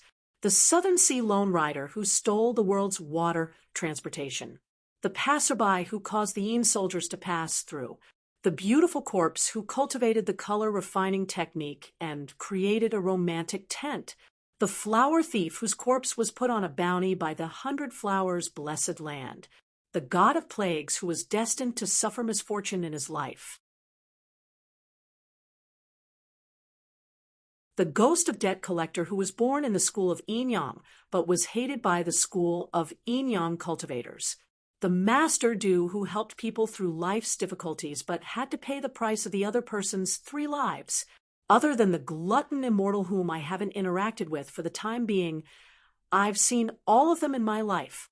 Even the rarest of the 10 candidates who sold mirrors, and the most famous one at that. I've seen him in the graceful grotto heaven. I even chatted with him a little. Ooh, Chui Dongshan's expression was indifferent. He also told Changming some old stories. I once rode the Southern Sea with the Southern Sea Lone Rider. I once stood on the back of a horse beside a passerby. I once lay drunk in a romantic tent and talked with the beautiful corpse about the sage's principles until dawn. I once gave poems to the flower thief. I once heard the sad whimper of a young god of plagues. I once haggled with the ghost of debt collector. I once asked the master do what to do if the guest didn't have a next life. I once asked the mirror seller if he could really refine the glowing moon into a mirror. Who would I be able to see when I raised my head? Speaking up to here, Chui Dongshan suddenly laughed. His eyes brightened a little. He raised his head and said, I once stole the hair of the green immortal mountains madam in the bamboo sea grotto heaven with Alliance. Alliance swore to me that it was the most suitable hair in the world to refine into the sword of love and the sword of wisdom. Later on, when our whereabouts were exposed, that F** King Alliance ran away without saying anything. However, he cast the body-fixing technique on me, and I had to face the murderous green immortal mountains Madame alone. I also traveled to the graceful grotto heaven with Junior Marshall Brother. Previously, I went to the barbarian barrier-blessed land and Qingxia grotto heaven. Finally, I took a long detour to the graceful grotto heaven. Because of my one-track mind, I was the least interested in this place. Therefore, I have never been to the 100 Flowers blessed land. The graceful grotto heaven is the place that cultivators on the mountain who are about to become immortal couples yearn for the most. At that time, the fairy beside us was so anxious that she was about to cry. Why couldn't we trick Swishio to go there? Because there is a Western capital inside. It is said that there are lovers in the world. Even those who suffer from unrequited love can come here to burn incense and make a wish. Not only can they hope to be together, but they can also grow old together. I remember that the temple attendant was a very beautiful woman. She held a peach blossom fan with a bright moon and bamboo words written on it. Her name was Shunshi. Her waist was slender, and her figure was graceful. It is said that when Bai Yi was still a poet immortal and not a sword immortal, he traveled to the graceful grotto heaven with his good friend Jun Qian. He couldn't refuse their kindness and personally wrote the fan. In fact, at that time, Bai Yi and his friend Lu Shirlu didn't have money on them and couldn't enter the graceful grotto heaven. Bai Yi could only write poems and sell them in exchange for passage money. Therefore, in the future, at the entrance of the graceful grotto heaven, there was a cliff carving of 10,000 hearts united in one moon. That was the work of my junior Marshall brother Jun Qian. Who can guess it now? In the end, when they left the graceful grotto heaven, the fairy secretly asked Swishio that temple attendant wasn't that good-looking, right? She was quite good-looking. At the entrance of the grotto heaven behind her, there was a girl smiling beautifully like a crescent moon. Beside her, there was a girl who wasn't so happy. After a while, she said, "What does good-looking have to do with me?" The two girls' moods were flipped again. After the fairy left, I jokingly scolded Junior Marshall Brother for being a fool and begged you to open your mind. Junior Marshall Brother smiled and answered Senior Marshall Brother, "Do you really think I'm stupid?" I don't know if the fairy, who liked Senior Marshall Brother, was beating around the bush. She saw that the temple attendant was good-looking and was worried that Senior Marshall Brother would change his mind. So she felt uncomfortable. Junior Marshall Brother still understands such shallow thoughts of a girl. At that time, I gave him 2 thumbs up. At that time, Junior Marshall Brothers' smile was very bright. Chaming found it very interesting to chat with Chui Dongshan. Fortunately, he wasn't an enemy. A person who had experienced more and accumulated more stories was the most ruthless. The two of them walked through Mud Bottle Alley. When they walked past the old school, Chaming stopped and asked, "So, what?" Chui Dongshan didn't stop. Instead, he quickened his pace. However, his sleeves were still hanging down. "I can't say. There's nothing to say." Chaming followed the white-clothed youth's footsteps and changed the topic. "What did you do when you visited the Jade Liquid River's water god's residence?" Chui Dongshan said, "I didn't do anything. I just pulled the water god's hair and casually spun it around a few times." "You," Changming teased, "can't you be human?" However, Chui Dongshan said, "It's very difficult. Trust me." Changming sighed. "It's very difficult not to trust Mr. Chui." Chui Dongshan laughed. "I won't be the villain of Zhuiying Dynasty's master and servant, as well as Yunzi of Green Mud Slope. Traveling isn't tiring, but chatting with others is. Therefore, I'll have to trouble you to help me be the villain. Anyway, you said it yourself. It's not a good habit to reap without sowing. However, take note of one thing. Don't add fuel to the fire with the pseudonym Shurchio. The entire Luapa Mountain will pretend that she doesn't exist. That's the best way to get along with her. In private, you have to protect her more. Anyway, you can control your own temperament. Otherwise, when Mr. blames you, he will reason with you. At most, he will scold you a little. When it comes to me, I reckon Mr. won't care about being reasonable and will directly beat you up." Changming nodded. "All right." Yunzi of Mount Huaming's Green Mud Slope was temporarily in the Dragon Gate realm. His true identity was the Black Snake of Chestun Mountain. However, he wasn't a mountain spirit in the true sense. Instead, he was transformed from one of the black chess pieces used by the 2 immortals. There were golden lines on his abdomen, and he already had the embryonic form of dragon scales. Compared to the water dragon home, because of the chess game back then, the black chess piece placed on the chessboard, his killing intent was extremely heavy. This caused the Yunzi later on to be more brutal and unruly than the mountain snakes and pythons. Chui Dongshan finally brought Changming to the shop by the Dragon Whisker River. Lu Xianyang stood up and laughed with his hands on his hips. "Brother Dongshan." Chui Dongshan swaggered. "Brother Xianyang." Lu Xianyang raised his palm high. Chui Dongshan jumped up and slapped him. He held Lu Xianyang's hand and then asked with his eyes, "This sisterling Chun?" Chui Dongshan replied with his eyes. "If this doesn't work, change to another girl." Lu Xianyang sighed and cupped his fists towards Changming. "Greetings, Miss Ling Chun." Changming smiled and nodded. She felt that it was better to be polite with this person. Hence, she cupped her fists and returned the greeting. "Greetings, Mr. Lu." She had already made up her mind that she would come less often to the shop in the future. She would definitely not come if there was nothing. Therefore, Changming took her leave and went to Mount Huaming's Green Mud Slope to do business. Lu Xianyang and Chui Dongshan sat on a small bamboo chair. Lu Xianyang reminded him softly, "Brother, take it easy.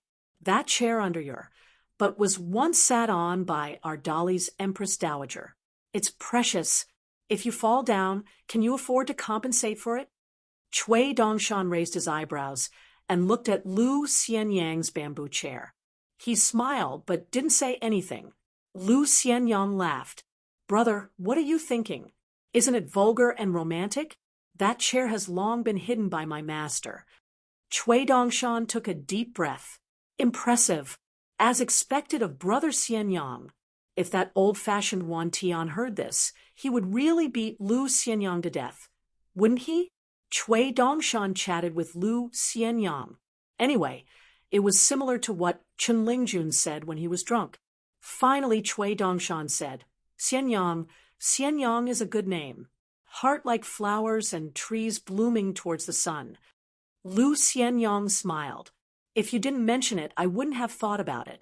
I only remember that old Yao said that Yang Xian clay is a good clay for making porcelain. It's just that it's not easy to find. Back then, Chinpingan followed old Yao into the mountains to look for clay, and suffered a lot. Cui Dongshan suddenly smiled. Bai Yi and Junshan are good friends. They're both fated to be with you. Then what about Xianyang and Jiayue? Lu Xianyang laughed. I'm the one who's climbing the social ladder.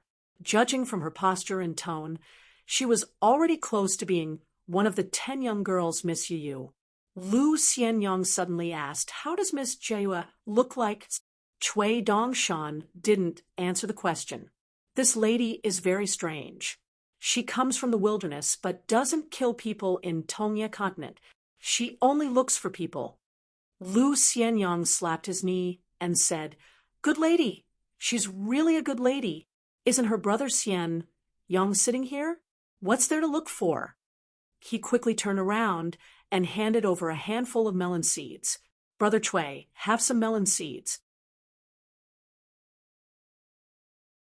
Cui Dongshan took the melon seeds and grabbed some for Lu Xianyang. At least leave some for brother Xianyang. Cui Dongshan ate the melon seeds and bent over to look into the distance. He casually asked, do you believe in marriage? Are you afraid of red strings? Lu Xianyang also ate the melon seeds and smiled. I only look at whether the lady is good or not. Cui Dongshan smiled and said, did you miss out a word? Lu Xianyang nodded and said, one word is 2 words. Save some energy. Only look at whether the lady is good or not. Cui Dongshan slapped his knee. Brother Xianyang, I'm not praising you. You're terrifyingly quick-witted. Lu Xianyang said shyly, if it's cute, it's more cute. Only by getting a good omen can you find a good wife. Cui Dongshan finished eating the melon seeds and said that he was going home to eat. Lu Xianyang waved his hand, indicating that he wouldn't be following him to eat and drink. Cui Dongshan stood up and walked a few steps. Lu Xianyang suddenly asked, is the person who Jiayue is looking for sword cultivator Lu Kai? Cui Dongshan slowly turned his head. Yes and no. It's hard to say. Lu Xianyang asked again, how far is he from me? Mr. Cui, can you let me see Lu Kai from afar? Cui Dongshan shook his head and said, don't get involved. Lu Xianyang asked again, is it because I can't get involved at the moment? Or is it because I have to pay a higher price? Cui Dongshan smiled and said, it's both. The former is the majority, so don't think too much. Lu Xianyang acknowledged and didn't say anything else. Cui Dongshan didn't return to Luapa Mountain with the wind. Instead, he walked and finally sat on the stone arch bridge. The old sword was no longer hanging under the bridge.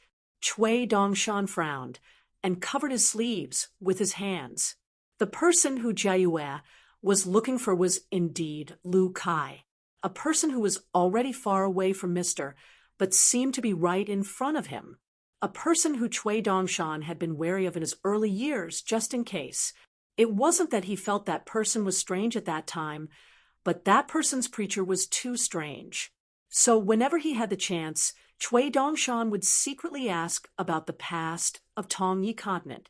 In addition, Mr. was more willing to chat with his good friend, whom he met by chance on the road. So Cui Dongshan naturally knew more. Then Cui Dongshan roughly knew that Mr. had already met the future Lu Kai before he entered Lotus Blossom-blessed land. Not only did they meet, but he was right in front of them, close at hand. Moreover, both sides were sincere best friends.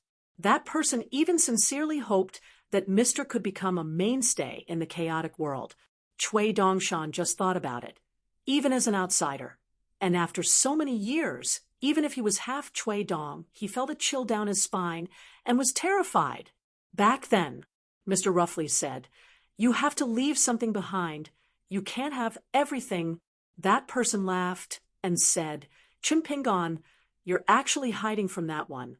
I'll let you hide for a while first. Become that one. Wait until you become one.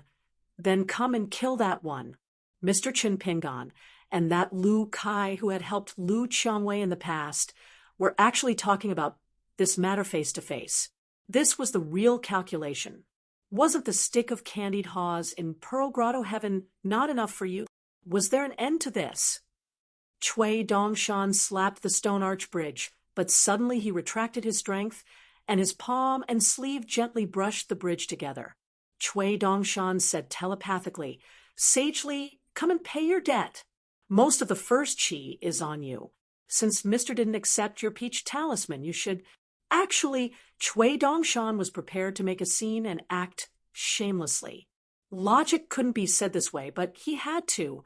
When that old bastard Chui sure found out about this, he made even more divinations and deduced even further. That old bastard insisted on killing Lu Kai if he felt like it. Just let that Lu Kai try. Chui Dongshan wasn't willing to do this. Many things were not difficult at all if it was just a fight. The problem was that Zozi had set up such a meticulous trap, and the implications would only be greater. This wasn't some calligraphy lake interrogation trap. Sagely appeared with a smile and sat beside Chui Dongshan. Then he nodded gently. I have no problem with discussing the Tao with Zozi, but it won't be for Chin Pingon. But do you look down on Chin Pingon that much?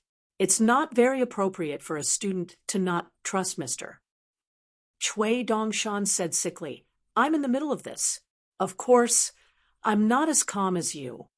Sage Li Na placed his hands gently on his knees and looked into the distance. Then, do you think that Chin Pingon has already guessed who Lu Kai is? Of course, that's just a guess. Chui Dongshan shook his head. Mr. Li Na's brain isn't sick. He had a little calculation in his heart. He planned to ask the Luyin saint for his blessings. In the past, embroidered tiger Chui Dong was just teaching on behalf of his master. As for the former leader of the Beko Keikyung building, he was teaching on behalf of his master. However, Sage Li Na didn't let Chui Dongshan succeed. He only smiled and said, whether or not you have the heart, you'll get one. That one, was it that easy to dodge? Was it that easy to kill? Even my master doesn't think it'll succeed. So I think you and I should just watch from the sidelines. If something really happens, we'll talk. Sage Li Na waved his hand and threw the golden carp and the golden crab into the water. However, just as they were about to fall into the water, they suddenly appeared in the distance. Sage Li Na smiled and said, transform into a flood dragon. Chui Dongshan looked pitifully into the water. Sage Li Na said indifferently, return of the snowy night. Chui Dongshan turned a deaf ear and remained indifferent. When Sage Li Na's figure disappeared, he went to great blasphemy. Chui Dongshan stood up expressionlessly and returned to Luo Pa Mountain with the wind. When he saw Xiaomi waiting at the gate, Chui Dongshan flung his sleeves. No matter how many years he had to wait, there would be a return of the snowy night. To hell with Zozi, and whatever. I'm Chui Dongshan. I'm Dongshan.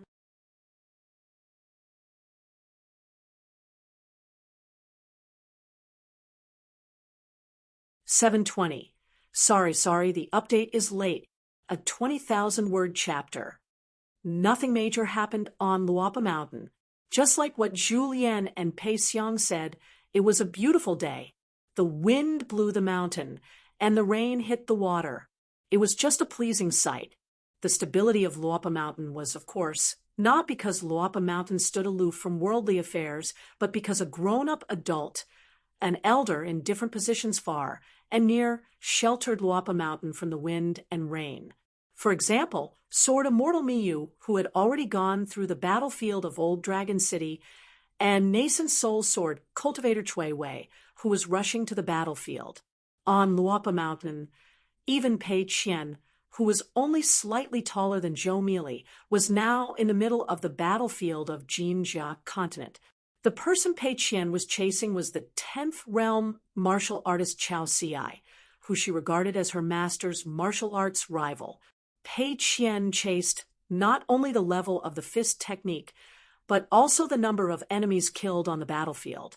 Even if she could not catch up, the gap between her and Chao Ci was still very big, but to Pei Qian, after learning the fist technique, she had to do something. So now half of Jinjia continent, which was in imminent danger, knew that beside Chao Ci, besides the famous genius martial artist Yu Zhuanfu, there was also a young female martial artist called Pei Qian. She was even more talented, and her fist was even more domineering. She was best at exchanging injuries for death. On the battlefield, she preferred to take the initiative to pursue the strong enemies of the demon clan. Unfortunately, the enemy she encountered was a demon clan Earth immortal cultivator. As the place where half of the Li dynasty rose, the northern peak had not come into contact with the army of the demon clan for the time being. However, the 3 consecutive golden downpours were actually enough to make all the cultivators feel a lingering fear. Among them, the flood dragon under the pond was originally a big event, but under the current situation of a continent, it was not so eye-catching. In addition, Wei Ba and Cui Dongshan, the 2 officials of the Li dynasty, covered up the flood dragon on their respective lines.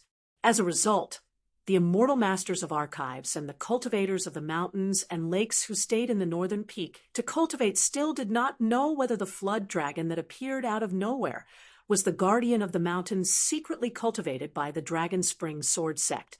Pei Xiang's Fox Kingdom moved to Lapa Mountain because of the location of the Lotus Root-blessed land, and Su Han of Qingfeng City had to use the old Dragon City's military merit to repay Dali's ascension platform. So even if the Su woman in Qingfeng City had some guesses, she could not do anything but tremble in fear and wait for the punishment. Su Han of Qingfeng City gave the outsiders the impression that he was focused on cultivation and did not know about the affairs of the public, so the power fell into the hands of the woman. But of course, Pei Xiang and shopkeeper Yan knew that the real backbone and the person in charge of Qingfeng City had always been Su Han, who made the final decision in every major event. Another example was the old master Zhong Qiu, who wanted to go to the Wind Snow Temple to take a look. Even Sui Yu had died once. Wei Xian and Lu Baixiang both had the status of Dali's border army and official. In the Dali dynasty, if an outsider wanted to become an official other than military merit, there was only greater military merit. Even Guan Iran and Lu Xuanmei, who were born in the Yinqi Alley and Miao Street, who were born in the noble families, killed their way out of a pile of corpses. Even the supervisor Chao Gingxin and Yuan Jingding's descendants with the surname of Shang Zhuguo also first obtained the imperial examinations, and then were thrown into the local officialdom by their families to climb up. As the first choice of officialdom, the family may be able to do something, but whether or not they could be promoted and whether or not they could have a meteoric rise, all depended on the rules of Dali. Before Cui Dongshan went down the mountain, he gave some pointers to Chao Qinglong's cultivation. Chao Qinglong's breakthrough was neither slow nor fast. It was not slow, but compared to the ordinary immortal masters with the title Zong in the ancestral hall, it was not fast, but compared to the likes of Lin Shui, this was very good. For mountaineering cultivation, as long as one's aptitude was enough, there was no need to be too frightening. Many geniuses died early, so they were always the first. Back then, when she switched to learning swordsmanship, she was able to amaze the world with a single brilliant feat because she was too steady in her studies. Now, every time Sister Tsin, who even Xiaomi thought was silly and cute, came home, the family would urge her to marry. In particular, Tsin Yuanji's mother had privately said some intimate words to her daughter several times. The woman's eyes couldn't help but redden. She was really her daughter. She was obviously born so beautiful, and her family background was quite solid. She also didn't have to worry about marriage. So, how did she become a big girl? Now, there were fewer and fewer people coming to propose marriage. Many of the scholars that she liked could only become the son-in-law of other families one by one. Cui Dongshan sat on a bench at the entrance of the mountain, listening to Chao Qinglang talk about her youth. Cui Dongshan sighed. Teacher had not returned from this long journey and had missed out on many interesting things. Chao Qinglang was diligent in her studies in Lotus Blossom Blessed Land. She also had Master Zhong's wholehearted nurturing and Lu Chai's assistance. Later, she followed Zhong Qiu and traveled the world for many years. She was successful in her studies, and her speech was appropriate, gentle and refined. Chao Qinglang's only regret was that her teacher was not present when she came of age. Before Cui Dongshan left, he was both happy and worried. He was happy because of Chao Qinglang, but worried because it was more difficult to talk about. All right, it was the second. He was happy because Chao Qinglang rarely spoke about his own Luopa mountain. After all, this trend could not be allowed to continue. Otherwise, in the past, when teacher was slightly guilty, he would at most insist that Luopa mountain was like this. As the mountain chieftain, he did not dare to take all the credit. The others, such as Cui Dongshan, Zhu Lian, and Zheng Dafeng, had also contributed greatly. Now that teacher had traveled for many years, if the younger generation of Luopa mountain under Cui Dongshan's watch treated people more and more like teacher than as a student, he would really be unable to wash away the injustice, even if he jumped into the jade liquor, embroidery, and Chongdan rivers. Junior apprentice brother, who do you think is prettier, Tsin Yuanji or that Miss Yuan Bao? Tell me we are not talking behind other people's backs. I, your little senior apprentice brother, am not someone who likes to gossip. The two of us are just having a heart-to-heart chat. If you don't tell me, then it means that I have a guilty conscience. Then I will have to openly be suspicious. Miss Tsin's looks are better. When it comes to practicing martial arts, she has no distractions. It is the same whether or not there is anyone else around. It is not easy. On the other hand, Miss Yuan Bao has a tenacious temperament. Once she has decided on something, she is extremely persistent. They are both good girls. However, senior apprentice brother, let me say this first.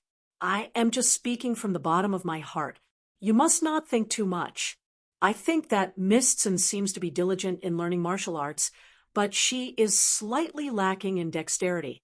Perhaps she needs to have a greater ambition in her heart. It would be better to practice martial arts. For example, so what if she is a female martial artist? So what if she is at a disadvantage compared to cultivators? She wants to make all the male masters bow down and admit defeat after she punches. As for Miss Yuan, she is quick-witted and intelligent. It would be better if Teacher Lu taught her to be magnanimous and have more empathy. Senior apprentice brother, these are my shallow insights. It is fine if you have heard them. Is that all? Otherwise, do you know who Miss Yuan Bao likes? How can I know about this kind of thing? Besides, it is not good to make wild guesses. Cui Dongshan did not say much. Yuan Bao liked Chao Qinglang, just like how Yuan Lai liked Tsin Yuanji. Her elder sister was full of Jianghu aura and showed off her abilities. However, she secretly admired a scholar who she did not often meet. This made other girls not dare to like him too much. In fact, Yuan Bao did many seemingly unruly things and pretended to be childish. Why was that? Since she was too embarrassed to talk to him face to face, she could only let him listen in on her many conversations. Her younger brother liked to flip through the books of sages and liked to be a scholar even more. He even secretly hid a few books on imperial examinations. However, he liked Tsin Yuanji, who was infatuated with martial arts. He liked her so much that it was as if there were two bright moons on Luopa Mountain, one on the mountain and one in his heart. Cui Dongshan believed that he was too smart and too ruthless. He was good at dealing with many bad things and solving accidents. Therefore, he did not dare to touch these beautiful things. He was afraid that if he was too strong, it would shatter and be difficult to recover. After all, the human heart was not the moon in the water. The moon would always come, and the water would always be there. It was easy for people to grow old, and their hearts change. It was difficult for the human heart to remain young. It's okay. I'll leave it to you. As long as he returned home this time, it would not be easy for him to go out and return. Luapa Mountain would have hundreds and thousands of years of good time. The direct disciples would be passed down, and there would be more and more chairs in the ancestral hall. Luapa Mountain and its vassal mountains would be full of people coming and going everywhere.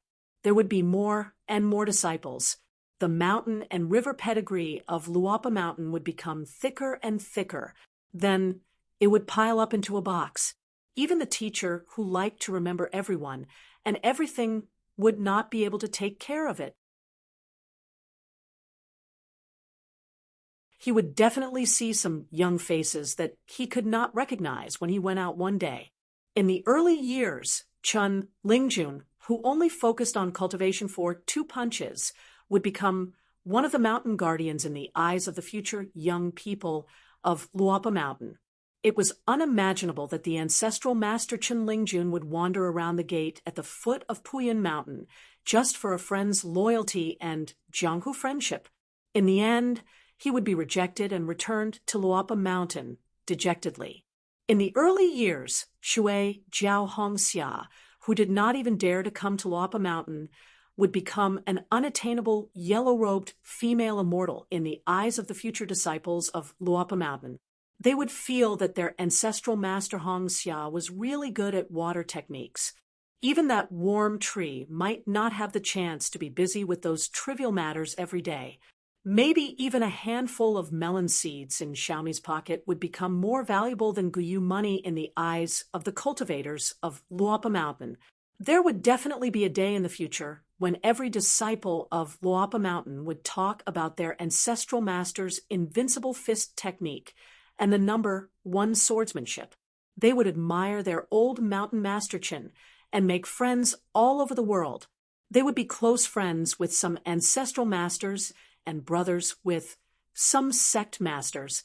When the young people in the future travel down the mountain or walk the Jianghu, most of them would like to talk to their own friends about when and where their ancestral master had done something magnificent. Then the rules and principles set by the young mountain master of Luapa Mountain would become more and more and more important. And Chui Dongshan wanted to ensure that these things in the future would become a vein that was nailed to the board. The mountains stretched and the rivers spread. The roads of the mountains and rivers were already there. The future disciples of Luapa Mountain only needed to walk on the road, and it would be better if there was someone who could open up a new path. It was just that in this process there would definitely be all kinds of mistakes. All kinds of people's hearts would scatter, and many big and small unhappiness. There would need to be someone to preach, someone to protect, someone to correct mistakes, and someone to correct mistakes. It was definitely not something that Mr. could do alone. So the reason that Chui Dong gave to Chui Dongshan, the reason why he persuaded Chui Dongshan not to let his emotions affect his decisions, had nothing to do with outsiders. It was just a matter between Chui Dong and Chui Dongshan. You feel that you are Chui Dongshan and no longer Chui Dong. That's fine. I, Chui Dong, have already made the Dali dynasty and the Aquarius continent become a big one. Then you, Chui Dongshan, will make Luapa Mountain the next big one in the human world. Let's have a competition between ourselves. Let's assume that Chui Shi has lived 100 years longer than Chui Dongshan. I'll give you at least another 100 years to wrestle with me. Let's see whose one is bigger and more indestructible. Every time Chui Dongshan thought of this, he wanted to curse out loud, but every time he could only curse an old bastard and could not curse anymore. That me sword deity is vex my ass. How can he compare to me, Dongshan? You still want me to bring you to the Jade, Liquid River God residence to relieve your boredom. Me sword deity, dream on. I will envy you to death. After all, there was a difference between being close and distant. Cui Dongshan believed that he was still very protective of Mi sword deity. After all, he was the future leader of the illusionary flower, water, and moon. However, Cui Dongshan was not too polite to some newcomers, and he did not think highly of them. He pinched his nose and recognized them as half of his family, so being too polite would only make them estranged. For example, the lord of the Fox Kingdom, Pei Xiang, who had added inscriptions to Zhu Lian, had secretly become Cui Dongshan's possession. Cui Dongshan liked the phrase true love for a few years very much, so he gave Pei Xiang an item that he did not like for a long time. It was not only a fair transaction, but also a small gift in return for Luopa Mountain. Receiving an item that even cultivators of the upper 5 realms might not have, the Lord of the Fox Kingdom, who was used to seeing immortal money, felt like he was dreaming. One day, when Old Chef was cooking in the kitchen, Cui Dongshan leaned against the door and took out the inkstone with a smile, gently blowing on it, and showed it to Zhu Lian. Zhu Lian glanced at it and asked with a smile, "How much is true love?" Cui Dongshan smiled and said, "It can be a lot, but it has to be exchanged with an item that is close to you. Of course, it is not a matter of money. Sister Pei Xiang has a high status, so, of course, she has to consider the Fox Kingdom. Old Chef, don't be sad, or else you will hurt Sister Pei Xiang even more." Zhu Lian smiled and said that it was already very unexpected. His expression was calm, and he was very sincere. Cui Dongshan asked again what would happen if Pei Xiang took the initiative to apologize to him. Zhu Lian said that he had his ways to help her relax, or else what else could he do? Cui Dongshan admired Old Chef more and more. He was really a stubborn old chef. It was not enough to describe his cultivation of the heart, but rather his cultivation of the heart was mature. At the mountain gate, Cui Dongshan asked Mr. Lu about some trivial things that happened in the lotus flower blessed land in the past. The more trivial, the better. Firstly, it would not arouse the suspicion of the meticulous Chao Qinglang. Secondly, 1 or 2 trivial matters and a few casual words would, of course, not reveal one's true nature. However, as long as there were enough, it would reveal one's true nature more than any major feat. Moreover, Lu Cui was more sincere on Chao Qinglang's side. Therefore, Cui Dongshan could get closer to the real Lu Cui. Once Ozi felt that the time was right, he would really make a move. Lu Kai, the sword cultivator, was one of the top 10 young people in the world, and the innate restraint of the 2 blade strengthening gourds and the 2 natal flying swords were not only a means to suppress Mr., but also a smokescreen. Q Sword was not only about the sword. Sir had already figured this out long ago. In the future, he would even use Shenyang Mountain to practice and ask this person's heart. Then, how could he not know about Tan Tianzhou, who was above the entire Shua Di Lu clan?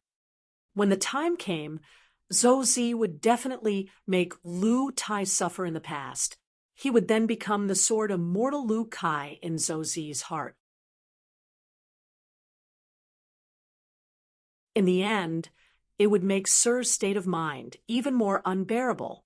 All the sincere thoughts, past grudges, and beautiful things of the past would be another intrinsic flying sword that Zhou Zi forged for Lu Kai. It would be Lu Kai's true, most powerful sword. The most troublesome part was that Zhou Zi's intention to kill Lu Kai was not necessarily to force Lu Kai to kill Sir. Perhaps it was because of his Tao heart, the so-called death of one's body, and Tao on the mountain seemed to be a matter of one's family. In fact, it was often a matter of 2 neighboring families. All he needed to do was to separate the family physically and mentally. Cui Dongshan was rarely so wary of a person who dared to use Shiro as a training ground and compete with Lu Chun in mental arithmetic, such as Lu Chun, you're bored, and I'll relieve my boredom, was definitely a million times stronger than a woman who only knew how to use a few red threads and move the sword fate of an entire continent to sharpen her Tao. However,